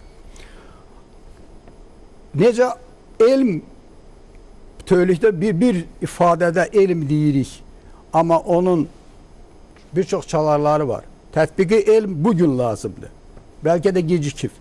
Amma fundamental elmə bugün kimsə vəsait qoyması biraz çətindir. Ona görə daha çox dövlətin yükü ora düşməlidir. Sahibkarla elmi qurumun sövdələşməsi bizim arzuladığımız dərəcədə deyilsə bu iki tərəfli yoldur. Biz elə gözləyirik ki, o gəlsin bizim üzərimizə. Biz sabah getdik. Onlar da sizi gözləyir. Biz sabah təklif elədik. Mən bir ildir rəhbərlik eləyirəm o quruma. Akademiyadan bir nəfər dəvət elədiyim yoldaş gəlib çıxış elədi orada. Yəni təklif olmalıdır. Festival keçirildi. Görürsün necə ab-hava yarandı, maraq doğruldu və s. Elmin inkişafının mühüm vasitəsi ona cəlb olunan resurslardır. Biri dediyimiz dövlət və özəl vəsaitin mənbəyidir. O birisi ora gələn gənclərin, gələcək gənclərin elmi auditoriyanın gəncləşməsinə ciddi ehtiyac var. Orada da rəqabət olmalıdır. İndi akademiklərimiz çox gözəl bir fikri ifadə elədilər ki, biz də artıq elmə biraz tətbiqi baxımından kommersiya tutumlu olmasına diqqətimizi artırdıq və nəticələr var. Gənclər bizdən daha meyillidir bu məsələyə. Festival keçirilirsə, Sahibkarlar Konfederasiyası bu işə maraq göstərirsə, biz artıq düz yoldayıq. Amma festival elə görüş yeridir. Bəli, ən böyük mənbə venture kapitalıdır, venture fondlarıdır. Dünyada bunlar daha çox, bunlar vasitəsilə o yeni ideyalar dəstəklənir. Təəssüf ki, bizdə maliyyə bazarlarının inkişafı o səviyyədə deyil. Orta kapitallaşma səviyyəsi də hələ ki gücü çatmır deyək ki, tam şəkildə venture-a yönəlsin. Bəlkə burada mentallıq amma bizim sahibkarlar, sadə adi gözlə görünür ki, bizim sahibkarların buna imkanı var. Hər halda. Yəni küçədə görünür, bunlar görünür ki, bu var. Düzdür deyim ki, yəni bizim hörmətli alimlərimiz də təsdiqləyir ki, bugün dünya iqtisadiyyatının coğrafiyası dəyişir. Yəni iqtisadiyyat qərbdən şərqə doğru gedir. Və düzü deyək, Azərbaycanda yaranan o biznes mühit, münbit mühit Azərbaycan sahibkarına qarşısında çoxlu müxtəlif fikrlər asır. Onun bir nədir? Ölkənin daxili. Daxildə o qədər inkişaf, pul qoyulası, investisiya qoyulası sahələr var ki, sahibkar da daha çox istər-istəməz, bunu mən etiraf edirəm ki, sahibkarlar daha çox mənfəət dalından qaçırlar. Sahibkarın fəlsəfəsi mənfəətdir. Bir bu məsələ var. İkinci, sahibkarlar doğrudan da bugün ölkədən kənarda, bizim qonşu ölkələrdə çoxlu demək mühit yaranıtı və Azərbaycan sahibkarlar o investisiya yatırırlar. Və bu gün artıq Azərbaycanlı sahibkarlar Türkiyədən Azərbaycanda 1000 sahibkar fəaliyyət göstərir, Azərbaycandan Türkiyədə 2000 sahibkar fəaliyyət göstərir. Türkiyədə yaşayan Azərbaycanlı iş adamları birliyi yaranır, artıq böyük bir qurumdur. Ukraynada yaşayan Azərbaycanlı iş adamları birliyi var. Artıq biz bu yaxınlarda İtaliya-Azərbaycan ticarət üstü yaratdıq. Azərbaycan sahibkarları artıq İtaliyada fəaliyyət göstərirlər. Rusiya ilə, Qazaxstanla, yəni bizim artıq sahibkarların önü açıqdır deyən bəzən də ola bilsin ki, elmi biraz bir gün sonra saxlayırlar. Ancaq düzü deyim ki, biz hesab edirik sahibkarlar daha gənc nəsil olaraq biz mən onsuz da bu addım atmışıq. elm müqaviləni də imzalayanda biz getdik, Akademiyanın İqtisad Üzrə müqavilə imzaladıq və hətta əvvəlcə İsa müəllimlə imzalamışdıq, Aliyev, o dəyişdi, institutun direktoru İsa Aliyevlə. İndi Nazim müəllim İmanov təyin olundu, onda da getdik, onunla görüşdük, orada bir görüş keçirdik, sahibkarların bir qrupuna aparmışdıq. Yəni biz elmin nailiyyətlərini sahibkarlar faydalı olduğunu bilirlər. Orada əlavə mənfəət gətirdiğini bilirlər. Sadəcə biz qarşılıqlı və inisiativanı da biz burada üzərimizə götürürük ki, biz inisiativdə olacağıq, biz təşəbbüsü biz qaldırırıq. Azərbaycan alimləri də demək, özəl sektorun nümayəndələrinə, bizim ölkəmizin iqtisadi qüdrətini təmin edən insanlara qətiyyən Eldar müəllim, ögey insanlar kimi baxmırlar. Amma Azərbaycan alimləri öz ideyaları ilə ölkənin iqtisadi qüdrətinin daha da inkişaf etməsində sahibkarlara kömək eləmək istəyirlər. Onlara yardım olmaq istəyirlər. Azərbaycan elmi, Azərbaycan iqtisadiyyatının təmsillərinin ortağı olmalıdır. Burada iqtisadi tərəfi təmsillərin gəliri bir qədər artı olmağında bu cəhətdən sevinərik. Amma bundan elm də inkişaf edəcəkdir. Biz hər ikisi inkişafını arzu edirik. Buyurun, Fəxrəddin müəllim nəsə demək istəyirdi? Əlbəttə sözüm var. Bilirsiniz, akademiyada biz akademiya institutları olaraq inkişafı belə görürük. Birinci elmi tədqiqat olmalıdır. Siz tamamilə haqlısınız. Ondan sonra o elmi tədqiqat nəticələri mədəni dünya görüşü yaranmalıdır onun ətrafında. Bu mütləq vacibdir. Bu olmazsa biz ikinci, üçüncü addımlara ata bilmərik. Daha sonra təhsil. Bunlar bir funksiyalardır ardıcıl olaraq. Təhsildən sonra tətbiq. Bu aldığımız nəticələrin tətbiqi. Tətbiq artıq dünya görüşü varsa bu tətbiqdən innovasiya keçə bilər. Bu funksiyalardan birisi ortada pozularsa biz heç bir şey edə bilməyəcəyik. Mən nə üçün dünya görüşünü, mədəni dünya görüşünü burada xüsusi qeyd elədim? Biz deməli Elmin İnkişaf Fondunun birinci qrantı olan zaman Elçin müəllim də bilir, Himayədərlər Şurası biz baxdıq ölkəyə nə lazımdır, hansı tətbiqi məsələ daha çox lazımdır, çoxlu tikintilər gedirdi və biz Bakının seysmik rayonlaşdırılması məsələsini qarşıya qoyduq. Çox sağ olsunlar, Himayədərlər Şurası bu bizi dəstəklədilər və biz, Elçin müəllim də bilir, çox gözəl bir xəritə də hazırladıq, 5 xəritədən ibarət. Yəni, mən burada hamısını sadalamaq istəmirəm. Bu, bütün tikinti şirkətləri üçün və Fövqəladə Hallar Nazirliyi üçün çox əhəmiyyət kəsb edən bir problem idi. Biz bunu Fövqəladə Hallar Nazirliyinə təqdim etdik. Amma şirkətlərə, axı biz burada zəhmət çəkmişik. Yəni, akademiya bir gəlir götürməlidir birlikdə Elm İnkişaf Fondu ilə. Şirkət də gərək maraqlı olsun onda. Biz çox getdik, gəldik, heç bir maraq yoxdur. Maraq yoxsa deməli, yox. Onlara onu zorla satmaq olmaz da. Yox, biz maraqlandırırıq, biz yaxınlaşırıq, başa salırıq. Onlar üçün rentabillidir, gəlirimizdən malımlar. Çıxış eləmişik, reklamlarımız var, yəni bukletlərimiz var. Amma mən özüm neçə şirkətə yaxınlaşmışam, heç demək olar ki, hə, heç sayma olar. Yəni, burada mütləq gəlirli olmaz. İbrahim müəllim, burada əsas problem, Elçin müəllim düzdür deyil. Ola bilsin ki, biznesmenlərlə bizim aramızda olan inamsızlıqdır, yaxud da o kontaktın qurula bilməməsidir. Gəlin, bu kontaktın qurulma yollarını axtaraq. Hansı yollarla, bir neçəsini Məhəmməd müəllim dedi burada. Amma daha dərinə gedək və bu kontakt yollarını axtaraq. Bəlkə doğrudan da bu hər iki tərəf üçün əhəmiyyətli olacaq. Mən deyim, təbii ki olacaq, qaçılmazdır. Buradan görsənən, burada bu studiyada olarkən bu müzakirələrin geçindən belə bir qənaətə gəldim ki, mən Azərbaycanda biznes sektorunun inkişafında elm amili ayrıca bir tədqiqatın mövzusu olmalıdır. Onun ən müxtəlif aspektləri burada bir çox söylənildi. İşlərin ortaya qoyulmalıdır. Mexanizmləri ilə, konsepsiyası ilə bir yerdə. Məncə böyük görüşün böyük faydalarının bir də bu oldu. Çox sağ olun, Səmən. Buyurun, Rasim müəllim. Burada o səslənən fikirlərdə bir negativ belə bir rəng var. O biraz xoşuma gəlmir, negativ rəngdə. Tərəflər kimi ki, alimlər, biznesmen alimləri bu məsələ ki, negativ, demək, subyektiv hallar, subyektiv rəyə əsaslanmır bu. Bu obyektiv prosesdir. Yəni, bu birliklər iqtisadiyyatının formalaşması tamın hissələridir. Bəli, Sovetlər ölkəsindən çıxmış başqa bir iqtisadi sistem, yeni bir iqtisadi sistemə, bazar iqtisadiyyatına transformasiya olunubdur. Hələ bu azmış kimi birliklər iqtisadiyyatı ortaya çıxıbdır, innovasiya ortaya çıxıbdır. Onun da bunun çoxlu vintləri var, çoxlu problemləri var. Bunların özləri obyektiv olaraq proses kimi inkişaf etməlidir, müəyyən bir yeni iqtisadi mühitə transformasiya olunmalıdır. Ona görə də mən belə təbii ki, bütün deyilən fikirlə hörmətlə yanaşıram. Bunların hər birisinin yeri vardır. Çünki burada təhsilin özü də transformasiya olunmalıdır bu prosesə. Elm də həmin o yolu keçməlidir. Bu mühitin özü formalaşmalıdır. Elm kommersiyalaşmalıdır. Kommersiya elmləşməlidir. Bəli. Yəni bu təbii proses olaraq, yəni ölkəmizdə qeyri-neft sektorunun alternativi kimi, bəli, ortaya çıxan bu iqtisadiyyat götürün xarici ölkələrin təcrübəsini, inkişaf etmiş ölkələrin təcrübəsini, tamamilə bizdə normativ hüquqi bazı dəyişməlidir, hüquqi mühit dəyişməlidir, kadr hazırlığı dəyişməlidir, məzmun dəyişməlidir, elmi fəaliyyətin özü artıq ənənəvi üsullarla yox, müasir ölkələrin hüquqi bariyerlər, maneələr yoxdur. Var, əlbəttə var. Yox, mən razı deyiləm mən. İnsan mən üzr istəyirəm mən. Belə əks fikir ortaya qoyduğum üçün.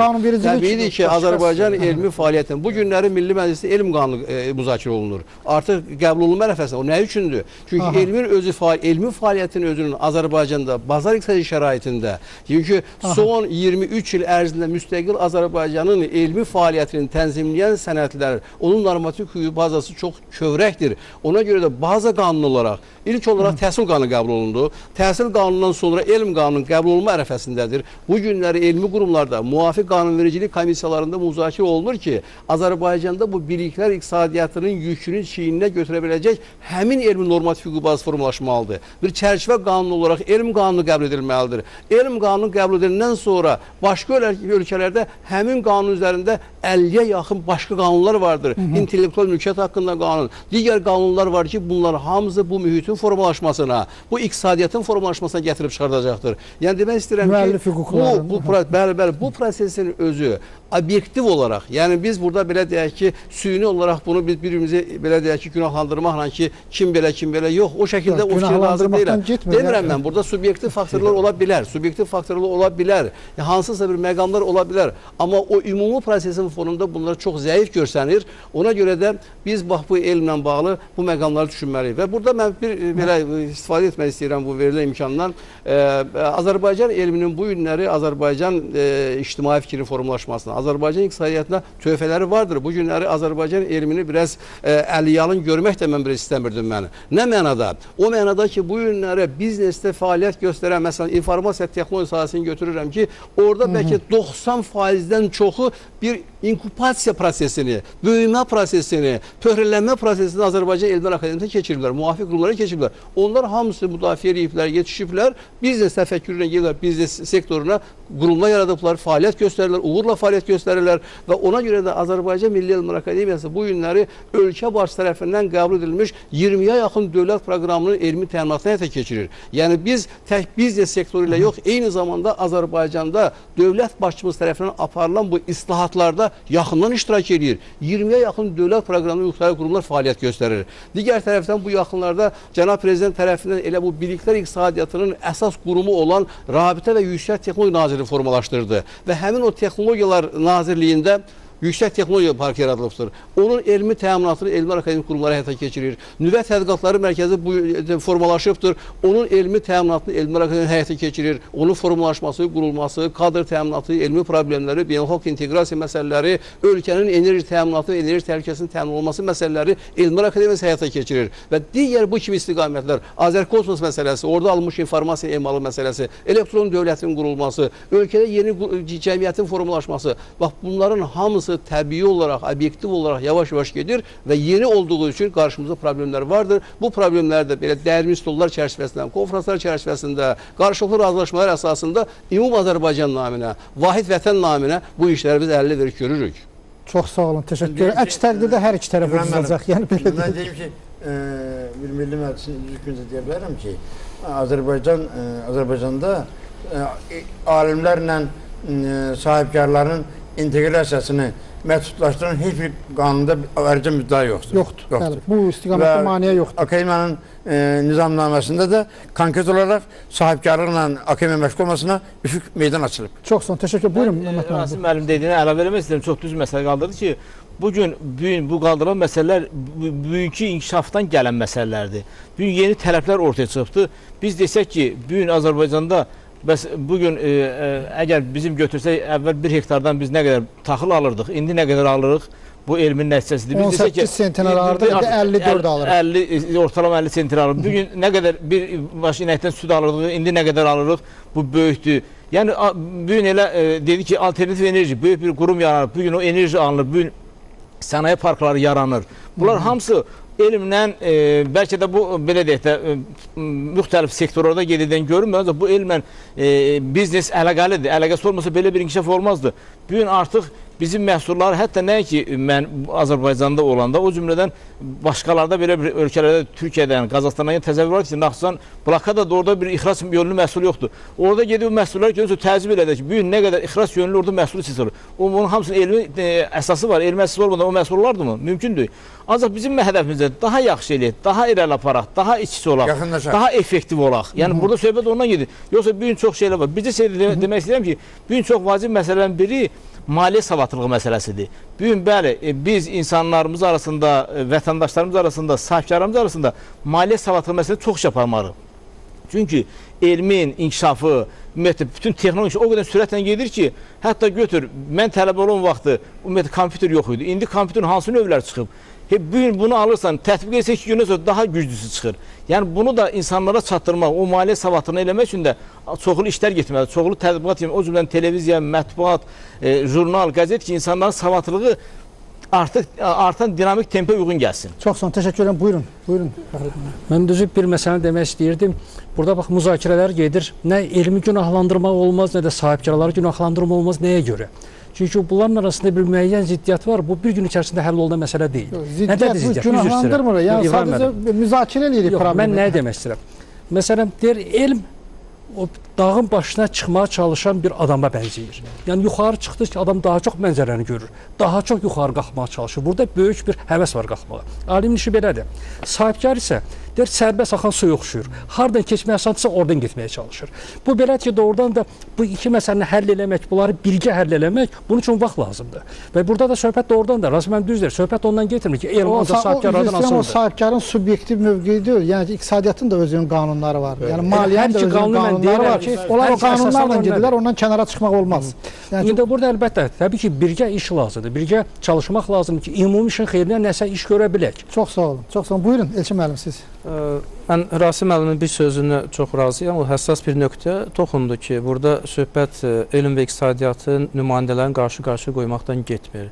Bir vəhdətdən gedir və bu mənada elm, iqtisadiyyat arasında körpünün konturları artıq məlumdur və konkret bir təkliflə elmin inkişaf fondu çıxış edə bilər. Çünki nizamnamə buna imkan verir. Əgər razısınızsa, biz növbəti müsabiqələrimizdən birini birlikdə elan edə bilərik. Yəni, bu nizamnamə dediyim ki, imkan verir buna. Və məhz bu xüsusi bir məqsədli müsabiqə ola bilər, elm, iqtisadiyyat və təbii ki, prioritetlərin təyinində də bütün tərəflər, xüsusilə də akademiya iştirak edə bilər. Və mən bir misal deyim, elmin inkişafı fondu özü bir neçə qeyri-hökumət təşkilatı və biznes strukturlarını qrant yolu ilə maliyyələşdirir. Bu çox maraqlı bir faktdır. Yəni, düzdür, layihələrin sayı bizdə 10-dur və ümumi faizin təqribən 3%-ni təşkil etsə də, yəni söhbət son qrant layihələrindən gedir. Amma bu bir faktdır və biz Rabitə və Yüksək Texnologiya Nazirliyi ilə birlikdə İKT üzrə keçirdiyimiz qrant müsabiqəsində hətta bir neçə start-up layihəsini belə maliyyələşdiririk. Yəni, artıq elmin inkişafına xidmət edən qurum biznesə doğru müəyyən mənada bir addım atıbdır və hesab edirik ki, iqtisadiyyat nümayəndələri də addım ata bilər. Buna qanunvericilik bazası imkan verir ən azı biz tərəfdən. Gəlin birlikdə hansısa bir qrant müsabiqəsini elan edək, addım ataq. Sizin dediyiniz hansısa bir test bir addımı kimi olsun və ondan sonra da məsələnin gedişinə baxmaq. Bir məsələ də sonunda qeyd etmək istəyirəm, Ürəm müəllim. Təcrübələrdən istifadə etmək lazımdır. Belarus təcrübəsi, biz onunla tanış olmuşuq. Yəni, bu elmi nəticələrin iqtisadiyyata gətirilməsi ilə bağlı çox gözəl təcrübə var. Mən elə gəlir ki, o təcrübəni öyrənmək olar. Çünki bir çox oxşar xüsusiyyətlər vardır bizim ölkələr arasında. Eyni zamanda İsraildəki biznes inkubatorları məsələsindən də istifadə etmək olar.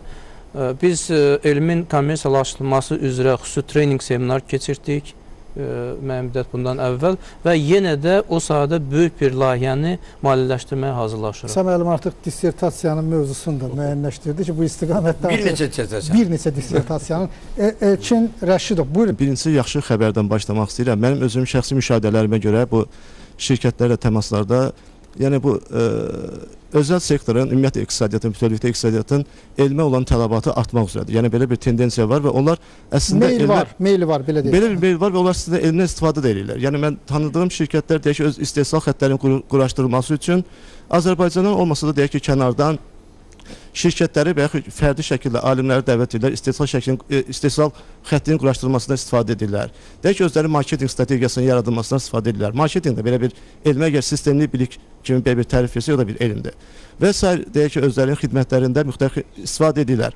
Yəni burada Azərbaycanda da yerli şirkətlərin hal-hazırda yəni bu belə bir təkliflər də formalaşır. Təkcə tələb yox, həm də bu sahədə təkliflər də formalaşır artan meyl üzrə.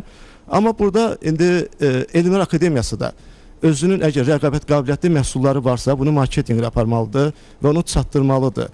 Yəni siz bir qeyd edədiniz inamsızlıq, yəni həmin inamsızlığı sındırmalıdır və burada təşəbbüs əlbəttə ki, məhsulu satan tərəfin üzərinə düşür. İnamsızlıq deyəndə bu biznes, maliyyə, kredit dünyasının fundamental amilidir, etimad, qarşılıqlı etimad. O olmasa bu alınmır. Yəni ki, bu artıq siz özünüz bilirsiniz ki, ekonomiksin bir öyrəndiyi bir istiqamətlərdən biridir. Buyurun. 100 il qabaq hesab edirlər ki, mənim əgər nəsə bir kəşf eləmişəmsə, deyək ki, təzə bir siçan tələsi düzəltmişəmsə, kimsə gəlib ondan mən onu sadəcə istehsal edəcəm və kimsə gəlib məndən onu alacaqdır. Bu gün hesab edirlər ki, biznes satışdan başlayır, istehsaldan başlamır. Yəni marketinq qabaqda gedən lokomotivi olmalıdır biznesi və onun ardınca istehsalı ona uyğunlaşdırmaq lazımdır. Yəni ki, Elmlər Akademiyasında belə bir rəqabət qabiliyyətli məhsulları varsa, bunların siyasını çıxardıb və tez-tez də bazardan təmasda olub, tələbatı öyrənib və öz rəqiblərini öyrənib və məhsullarını marketinqlə aparmalıdır, şirkətləri satmalıdır.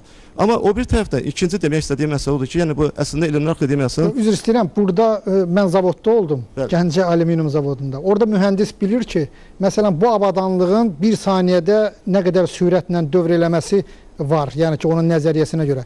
Onu artırmaq üçün onlar baş işlədirlər.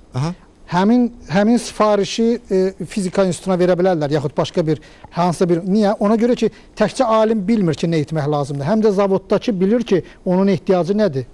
O nə istəyir? Elə məhz bu fizika institutu və s. institutlar. Məsələn, axı, Elmlər Akademiyasının mən ümdə mandatına da gəlin baxaq. Yəni, mən hesab edirəm ki, onların özəl şirkətlərə satacaqları məhsul, təqdim edəcəyi xidmətlər onu yalnız yardımcı təsərrüfatına çevrilə bilər. Yəni, gözləmək ki, Elmlər Akademiyası büdcə təşkilatı olaraq beləsi, yəni bu cür layihələrdən asılı vəziyyətdə qalacaqdır. Bu, onun üçün həm qeyri-müəyyənlik gətirir, həm də digər tərəfdən əgər burada belə bir gəlirli sahə varsa, rentabeli sahə varsa, sabah mütləq bunu bir özəl sektora çevriləcəkdir. Yəni, Elmlər Akademiyasında amma bizdə dilçilik, deyək ki, dilçilik institutu var, tarix var, coğrafiya var, topografiya var. Bunları necə gözləmək olar ki, bunlar mütləq özəl sektordan sifarişlər əsasında deyək ki, fəaliyyət göstərsinlər. Ola bilər, elmin inkişafı fondu... Humanitar sahədə, məsələn, tarix institutunda bir neçə kitablar, araşdırmalar, fundamental araşdırmalar var və dövlət də olaraq buna görə 3 milyon manat pul ayırıb. İrəvan xanlığının tarixinə görə və başqa araşdırmalara görə.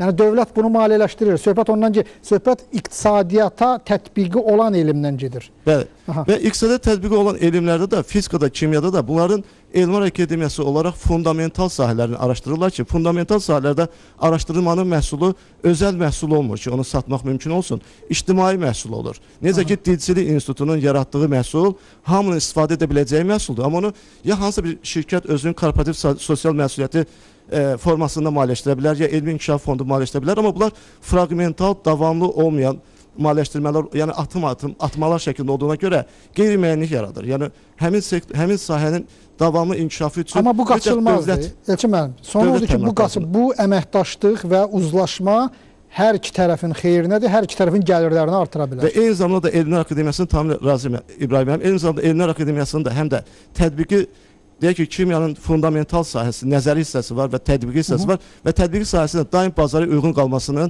deyək ki, təmin edər. Çox sağ olun, təşəkkür edirəm. Buyurun, gənc alimlər var, görək, onlar nə düşünürlər bu barədə? Hesab edirsinizmi ki, elm iqtisadiyyata tətbiq olunanda elmdir? Buyurun. Ümumiyyətlə, elmin biznesinin təşkili üçün texnoparklarla və yaxud da şirkətlərlə akademiya, tədqiqat sahələri arasında müəyyən qədər ən azı bir diskussiya və yaxud da işbirliyi yaratmaq vacibdir.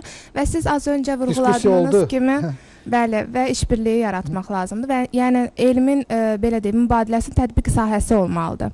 Yəni hər hansı bir tətbiq ediləcək bir sahəsi olmalıdır. Və siz az öncə vurğuladınız ki, belə deyək, alimin sifarişi olmalıdır və zavodlar onu həyata keçirməlidir. Mən ona bir misal gətirmək istəyirəm ki, bu əslində sıralama belə də getmir. Yəni hər hansı bir texnoparkdan, sənayedən və yaxud da şirkətdən, zavoddan sifariş gəlir və onu artıq akademiyanın işçilərimi, alimlərimi... Siz belə görürsünüz. Xeyr, bu xaricdə belə tətbiq olunur. Yəni ən azından Avropada araşdırdığım qədər bu belə baş verir. Yəni bizə... Məsələn, Facebook'u yaradan Zuckerberg'dir də. Ona zavoddan sifariş gəlməmişdi. O özü bunu təqdim elədi və bir neçə milyard pul qazandı. Bilirsiniz, layihələr fərqlənir. Layihələr də fərqlənir. Buyurun, bəli. Və ən azından onu vurğulamaq istəyirəm ki, Avropanın tədqiqat sahələrində və yaxud elmi araşdırma mərkəzlərində tərcümədə bu belə gedir, düşünən beyin mərkəzləri. Ən azından bu mərkəzlər var. Ancaq Azərbaycanda hələ heç bir tədqiqat sahəsində, akademiyada bu mərkəzin olduğunu mən görməmişəm. Bu mərkəzlərin işçilərinin əsas məsələsi akademiya və yaxud tədqiqat sahəsində onlar innovativ sahəni araşdırıb işçilərə gətirmək və zavodlar, şirkətlər arasında əlaqəni yaratmaqdır. Onların əsas meyarı budur. Yəni, çox istəyərdik ki, bizdə də düşünən beyin mərkəzləri yaradılsın. Çox sağ olun. Buyurun, siz necə düşünürsünüz? Belə olsa, yəni ki, iqtisadiyyatla sıx əlaqədə Elmlər Akademiyası, ümumiyyətlə elmi institutlar, alimlər işləsələr, bu sizin üçün daha yaxşıdır? Yoxsa necə? Özünüzü belə görmürsünüz gələcəyinizi? Əfsun Sucayev, Azərbaycan Milli Elmlər Akademiyası, Gənc Alim Mütəxəssislər Şurası. İxtisasınız nədir? Kimyaçı. Kimyaçı. Çox sağ olun. Əvvəla təşəkkür edirəm. Həm sizi, həm də ekspertlərimizə, mütəxəssislərimizə təşəkkür edirik. Xüsusən fundamental və tətbiqi elmlər sahəsində tədqiqatlar aparan gənc alimlərin aktual bir probleminə həsr olunan bir müzakirə açmışsınız. Burada siz mən gənc alimlərin nöqteyi nəzərindən, o baxışların nöqteyi nəzərindən istəyirəm toxunan ən aktual məsələlərə qısa tezi şəklində toxunun. Verilişin önündə siz çox düzgün olaraq bir sual qoydunuz ki, bugün Azərbaycan elminin hazırki vəziyyəti əldə olunan nəticələrin iqtisadiyyata, sahibkarlıq fəaliyyətinə tətbiqi mümkündürmü? Bunun üçün İbrahim müəllim 2 vacib şərt lazımdır. Bunlardan biri ehtimad məsələsidir. Yəni Azərbaycan elminə, elmi nailiyyətləri əldə edən elm adamlarına inam etibar olmalıdır. Bu artıq son vaxtlarda bu mənzərə formalaşmalıdır. Çünki bir neçə il bundan əvvəllə müqayisə eləsək, indiki arasında çox kəskin fərqlər var. İkinci şərait olmalıdır. O ən yüksək nəticələri, nailiyyətləri alim əldə eləsin və istehsala tətbiq eləsin. Lakin bugün akademiya, yəni Azərbaycanda elm siyasəti, fundamental tədqiqatları aparan Milli Elmlər Akademiyası istehsal fəaliyyəti göstərə bilməz. Onun əsas işi fundamental tədqiqatların nəzəri əsaslarını yaratmaqdır. Artıq bu nəzəri əsasların istehsala tətbiq olunması üçün ola bilər bu sahibkarlıq subyektlərindən də sifariş formasında gəlməlidir və yaxud da ayrıca bir qurum ola bilər ki, sahibkarlıq subyekti ilə Azərbaycan alimləri, elmi arasında bir qurum ola bilər ki, mövcud vəziyyət, yəni bazarı öyrənə bilər, marketinq əsasları apara bilər, alimə sifariş verər ki, sən bu istiqamətdə yox, digər istiqamətdə tədqiqat aparmalısan. Bugün əgər biz Azərbaycan elmindən sahibkarlığın inkişafına diqqət yetiririk, Cənab Prezidentin qəbul etdiyi strategiya, inkişaf konsepsiyası olsun, dövlət proqramları, burada vacib şərtlərdən, yəni sahibkarlar qarşısında vacib şərtlərdən birinə qoyulub, elm tutumlu sahələrin inkişafı. İndi gəlin, əgər biz bu sahibkarların Azərbaycan elminə, elmi nailiyyətlərinə münasibətini müsbət mənada neft sektoruna aid eləmək olar. Amma neftdən kənar sahalara bu qeyri-mümkündür. Bunu tətbiq edəcək arzu olunan səviyyədə deyil. Biz məsələn sahibkarlarla söhbətimiz olub. Biz maraqlıyıq ki, əldə edildiyimiz tədqiqatlar niyə məqalə şəklində qalmalıdır? Niyə bu yalnız dissertasiya şəklində qalmalıdır? Bu mütləq öz tətbiq sahəsini tapmalıdır. Sahibkarlarla fikir öyrənəndə onlar ümumi mənzərənin belə olduğunu deyirlər ki, biz Azərbaycan aliminin nailiyyəti bizim istehsal fəaliyyətinin artırılmasına imkan verən səviyyədə deyil. Əgər elmi inkişaf fondu bu gün 10 prioritet istiqamətdə maliyyələşdirmə həyata keçirirsə və həmin layihələr əsasında yüksək elmi nəticələr əldə olunursa, niyə sahibkar o nəticələrə baxıb o nəticələri öz fəaliyyətində tətbiq eləmək istəmir? Necə düşünürsünüz, üzr istəyirəm bu sualı? Necə düşünürsünüz? Siz inandıra bilmirsiniz, yoxsa onlar sadəcə qəbul eləmək istəmirlər? Burada demək problem təkcə bir deyil. Burada Məncə problemlərdən biri ola bilməz ki, kommersiya baxımından səmərəli olsun, amma sahibkar ondan imtina eləsin. Burada deməli təbii ki, nailiyyət var. Daha ən yüksək nailiyyəti gözləmək, ümumi də bir nəfərin fikri ola bilər ki, sahibkarlar üçün əsas olsun ki, doğrudan da o nailiyyətləri istehsalat tətbiq eləmək olmaz. İkinci, alimdən gözləyirlər ki... Deməli, şübhəlidir də, belə deyək. Alimdən gözləyirlər ki, sən bu fundamental tədqiqatı aparmısan, bunu get, tətbiq elə, hətta xaricdə tətbiq elə. Əgər bunu müsbət nəticə verir, akt alsan, o aktı gətir, bizə ver, biz onu öz istehsal fəaliyyətimizdə tətbiq eləyə bilərik. Cənubi Qafqazda ilk dəfə elm festivalı keçirildi. Bu festivalın məqsədi nə idi? Akademiyada, Azərbaycan elmində aparılan nailiyyətlərin nümayişi idi. Yəni bunu göstərmək lazım idi ki, sahibkara fundamental tətbiqi sahədə hansı uğurlar əldə olunub, bundan necə istifadə eləyə bilərsiniz. Amma bu hazırlığı 3 ay çəkdi. Biz bir dənə sahibkardan fikir öyrənə bilmədik ki, bu nə tədbirdir, burada nə göstəriləcək. Beynəlxalq konferanslar, beynəlxalq sərgilər keçirilir. Azərbaycan beynəlxalq sərgilərə ev sahibliyi edir. Olmazmı ki, o həmin sərgilərdə müxtəlif sahaları əhatə edir? Olmazmı ki, həmin sərgilərdə bir stenddə akademiya, Azərbaycan aliminin nailiyyətlərinə həsr olunsun? Qoy orada görünsün, çox sağ olun. Siz sözünüzü dediniz. Sahibkarlar Konfederasiyası eşitdi. Bəli, burada yenə söhbət o koordinasiyadan gedir. Düzü deyim ki, baxmayaraq ki, yəni belə də müəllim ailəsində ziyarətdə olmuşam, elmə həmişə hörmətim var. Az o festival haqqında mənim məlumatım olmayıb. Şəxsən konfederasiyanın prezidenti kimi. Yəni bu doğrudan da bu göstərir ki, elmlə sahibkar arasında körpü biraz zəifdir. Baxmayaraq komissiyamız var, baxmayaraq müəyyən müqavilələr var. Mən hesab edirəm ki, bu əlaqələr yetərincə deyil. Mən birinci öz ünvanımıza deyirəm ki, bu əlaqələr genişləndirməlidir. Ancaq hər iki tərəfdən inisiativ olmalıdır. Mən bayaq elə bu geniş aslında bir şeyi xatırlamaq istəyirəm. Ümumiyyətlə bu veriliş davamlı getməlidir. Bu Azərbaycanın əsas aparıcı universitetləri, ADA Universiteti, bu yaxınlar orada bir biznes məktəb var. Bir proqram həyata keçirildi. Bir neçə xarici ölkələrin biznes mühiti haqqında məlumat, özü tələbələr informasiya verirdi və bir dəfə Afrika ölkələri, sonra başqa ölkələr inan ki, o qədər maraqlı hazırlayırdı ki, orada sahibkar, 50 sahibkar az 100 nəfər gedirdi. Çünki sahibkarın mütləq maraq nöqtəsini tapmaq lazımdır. Bu bir mənalıdır. Bu əgər sahibkarın maraq nöqtəsini tapmasan, onu bir dəfə nəysə bir gətirmək olar. Sahibkar öz marağını, öz mənfəətini bilir. Təbii ki, sahibkarın çoxu da bugün Azərbaycan sahibkarları, Amerika sahibkarları deyil. Onlar hələ yeni kapitallaşırlar, yeni formalaşırlar. Onlar bugün də öz iqtisadiyyatını qurmaq üçün çoxlu kreditlərdən istifadə edirlər. Yəni, bugün Azərbaycan sahibkarlarını biz götürək dünyanın 100 illik tarixi olan ölkələrin sahibkarlarına müqayisə edir. Biraz bu... O doğrudur Məhəmməd müəllim, amma bu elmdə ona görə deyirik ki, elm məhz odur ki, ora az qoyub, çox götürmək olur. Yəni, o mənada elm vacibdir. Deməyi borc bilirəm, bəlkə də belə də təvazökar olsa da, bugün bu akademiyanın maliyyələşməsi də, yəni bugün elm fondunun maliyyələşməsi də Azərbaycan büdcəsindən olur. Azərbaycan büdcəsi isə bugün Azərbaycan sahibkarlarının verdiyi vergi hesabınadır. Bir dəfə bizə bir fransız təşkilatı 200 min qrant vermişdi bizim işləyən təşkilata. 2 il bizə hər gün belə deyək, bizim xatırladırdı ki, bu fransız vergi ödəyicilərinin hesabına ödənilən puldur.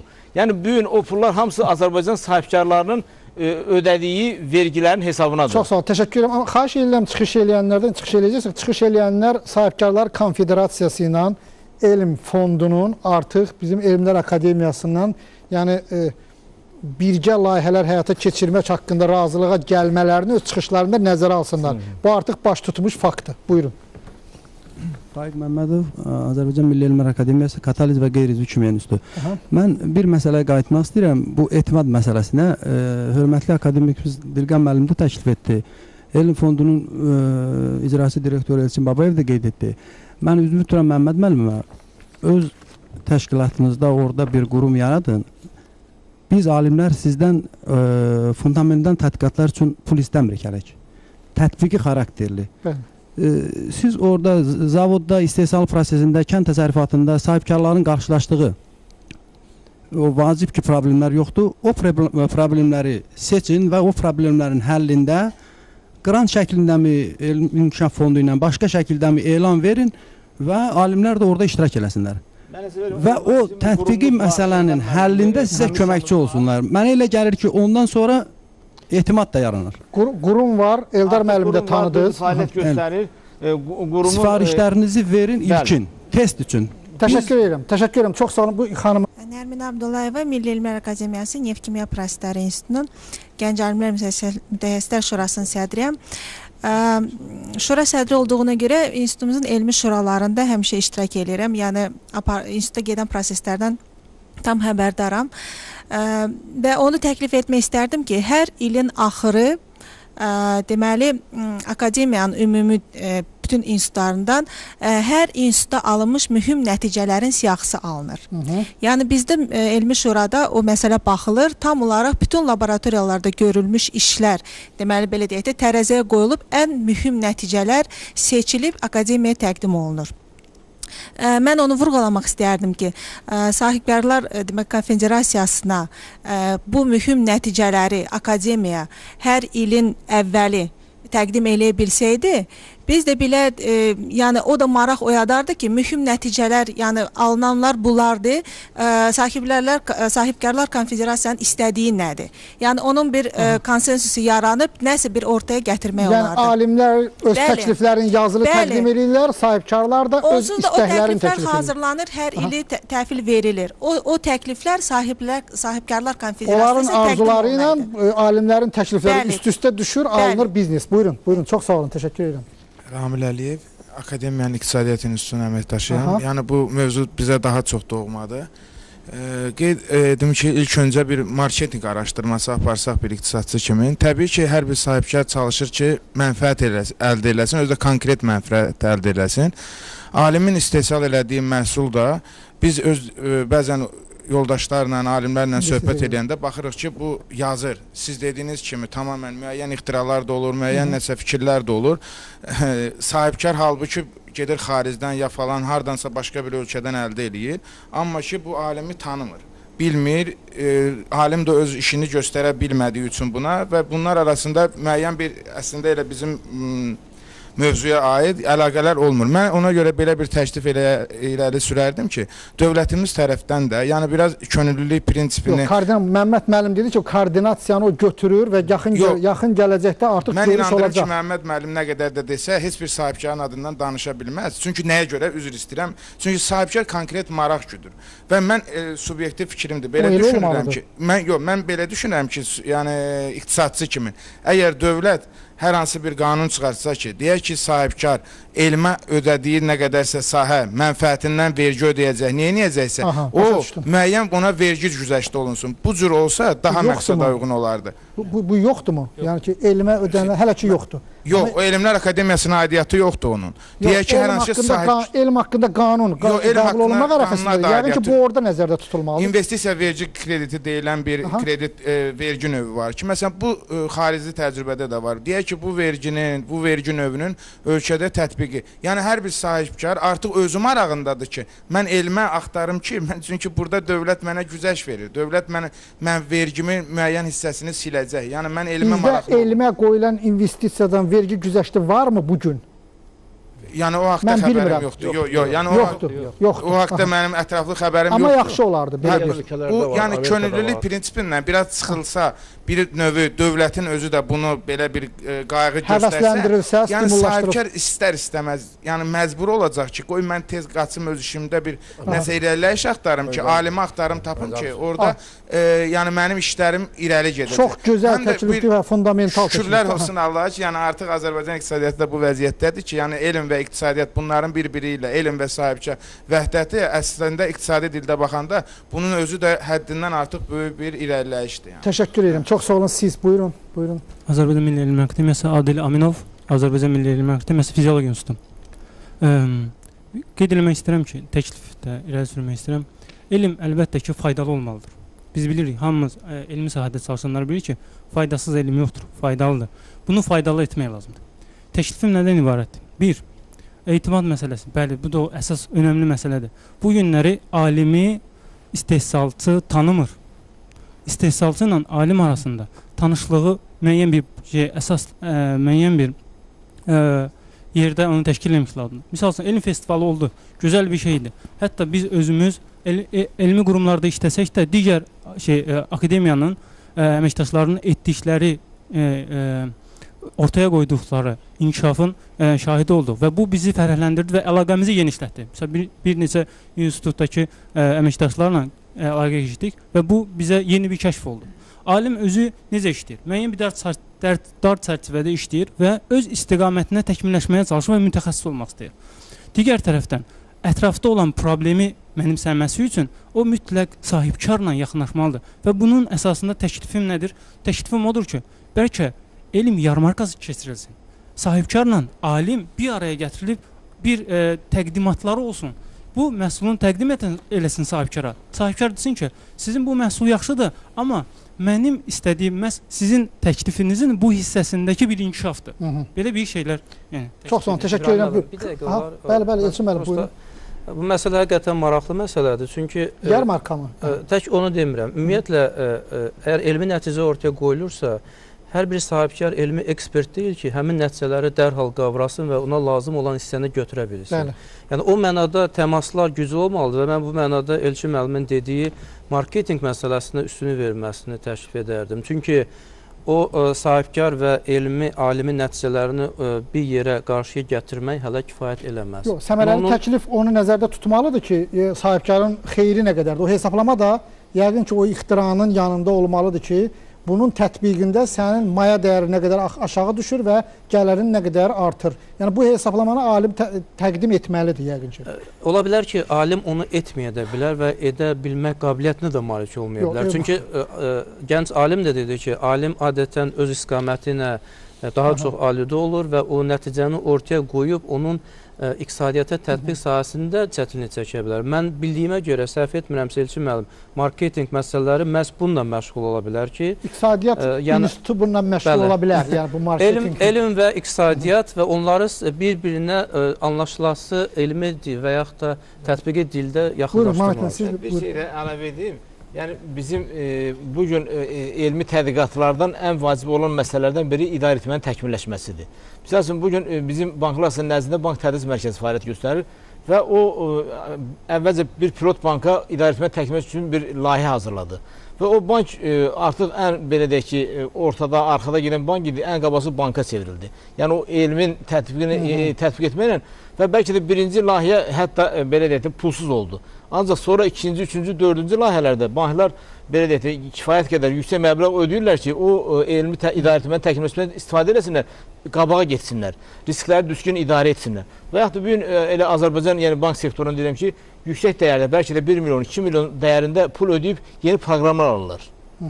Aydındır. O proqramlarla idarə etməni təkmilləşdirirlər, səmərəli artırırlar, riski azaldırlar.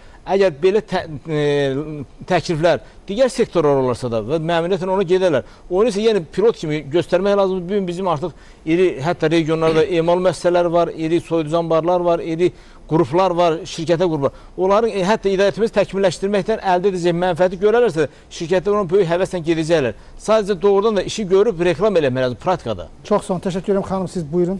Qətibə Vaqif qızı Əlyazmalar İnstitutundan. Məndən əvvəl danışan Ramil bəyin fikirlərinə dəstək olaraq demək istəyirəm ki, düzdür, bizim institutun birbaşa iqtisadiyyatla bağlılığı yoxdur.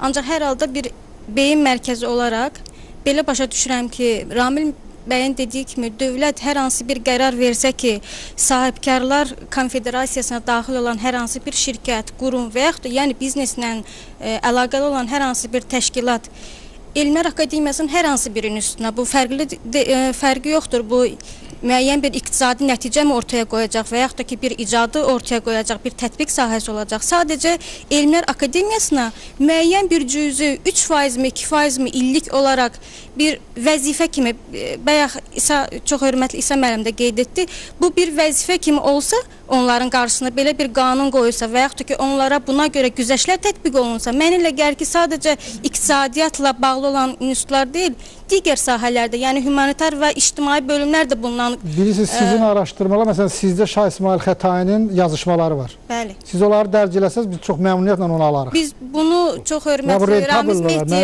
Ramiz Mehdiyevin, çox hörmətli akademik Ramiz Mehdiyevin kitabı çıxdı və çox gözəl də təqdimat olundu. Hətta bunun artıq xaricdə də təbliğatı gedir və doğrudan da El Yazmalar İnstitutu elə bir mərkəzdir ki, burada kimya sahəsinə də aid, biologiya sahəsinə də aid, fizika sahəsinə də aid, riyaziyyat... Mən sadəcə əl yazmaları deyirəm. Yəni ki, artıq təhlil olunmuş, analiz olunmuş əsərlər yox, onlar öz yeri var, onlar yəni ki, alınır da, yaxşı da yəni ki, satıla bilər o kitablar. Amma əl yazmalarının özünün də kitab halında çıxması, mənə elə gəlir ki, bu bazarda buna tələbat var. Söhbəti ona gətirmək istəyirəm ki, o əl yazmaların ortaya çıxarılması müəyyən bir sahələrin inkişafına hər halda təkan verəcəkdir. Birbaşa təkan olmasa da müəyyən mənada yardımcı qüvvə olaraq qalacaqdır və bu sahələrə də diqqət artırsa çox çox sağ olun. Buyurun siz və bununla da İsa müəllim yekun vurar.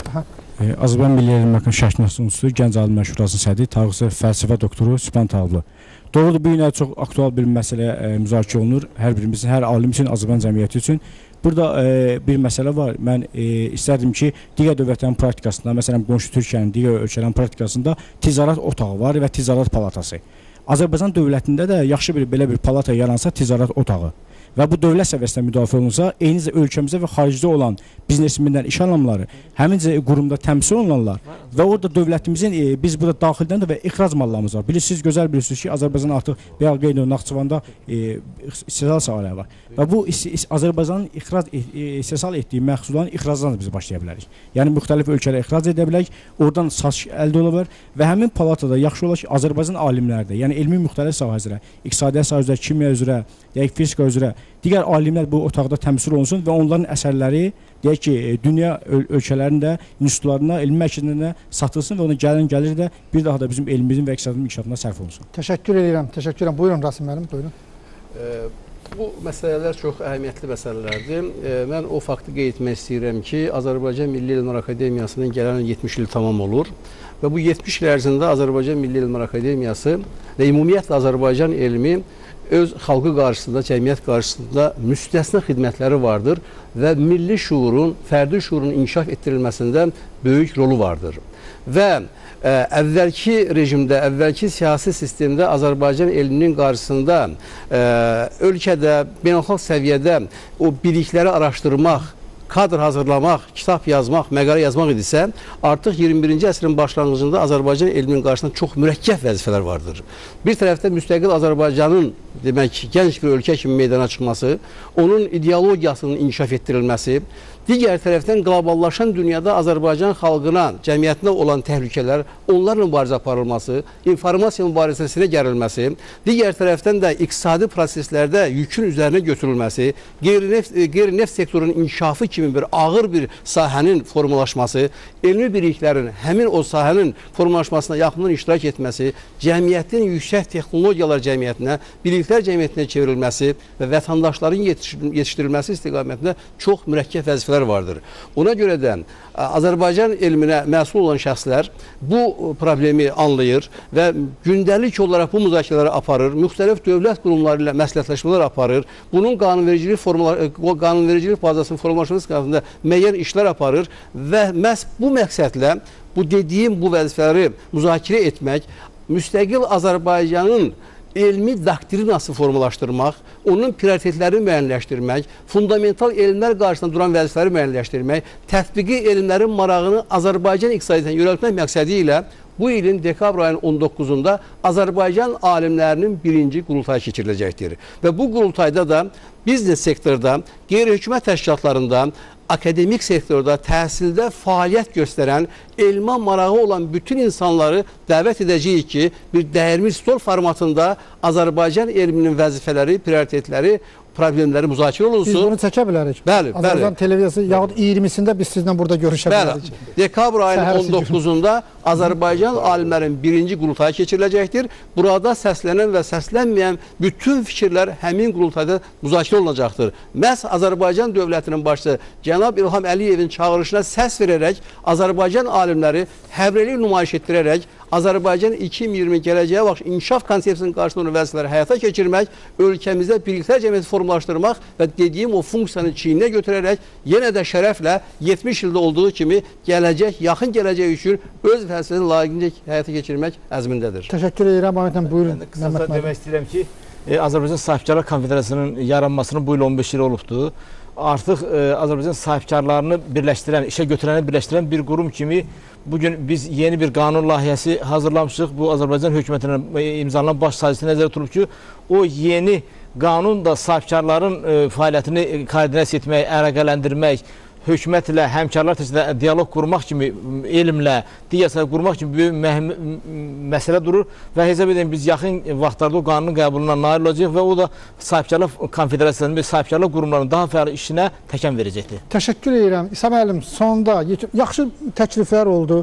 Elm sahəsinə investisiya yatıran, elm sahəsinə yatırılan investisiyalardan vergi güzəştləri qoyulması, elm yarmarkalarının keçirilməsi, marketinq şöbələrinin yaradılması Elmlər Akademiyasında və bir də belə bir nəticə oldu ki, Məmməd müəllim dedi ki, koordinasiya artıq başlayır sizlə bir yerdə. Elçin müəllim də dedi ki, artıq bircə müsabiqə elan eləyəcəksiniz. Yəni ki, bir yerdə sizin iştirakınızla qurultaya yəqin ki, Eldar müəllim də Məmməd müəllim iştirak edəcək. Necə? Mən də öz fikrimi demək istəyirəm. İlkin olaraq demək istəyirəm ki, bugünkü tədbir, bugünkü televiziya görüşümüz Bakı Elm Festivalından dərhal sonra baş verməsi məncə təsadüf deyil. Bəli. Bakı... Yəni, üzr istəyirəm, festival hər il olacaqmı? Bəli. Amma ilk dəfədir, 70 ildə ilk dəfədir ki, Bakıda elm festivalı keçirilir. Mən deyim, MCB məkanında yalnız Rusiya elm festivalı keçirmişdir. Bizdən başqa hələlik elm festivalı keçirən başqa ölkə keçmiş SSR-nin təkmil olan eskolarda yoxdur. Elm festivalı elə bu deməkdir. Elm festivalı Azərbaycan elminin potensialını Azərbaycan cəmiyyətinə təqdim etmək missiyasını daşıyırdı. Və elm festivalında Azərbaycan elminin qazandığı nailiyyətlər, ideyaları, konkret layihələri cəmiyyətə təqdim olundu. Bu sözün əsl mənasında Azərbaycan elmini cəmiyyətlə uzlaşmaq baxımından ata biləcək addımları, mövcud potensialı cəmiyyətə diktə elədi, göstərdi. Həm də nə deməkdir? Həm də öz istəyini dedi.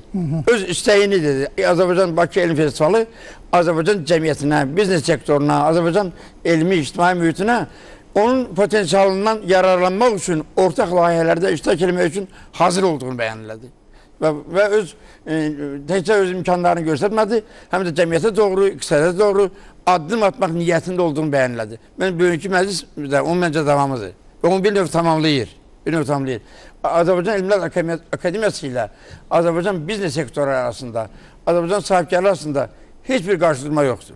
Sadəcə Azərbaycan elminin, Azərbaycan sahibkarlığının inkişafında daha çox iştirak etmək niyyəti vardır. Azərbaycan sahibkarlığının diqqətini elmə daha çox yönətmək arzusu vardır. Məncə bugünkü aparılan müzakirə belə bir məsələdə fikir ayrılığı olmadan göstərdi. Və deyim ki, Azərbaycan elmi Azərbaycanda milli dövlətçilik təfəkkürünü formalaşdırmışdır.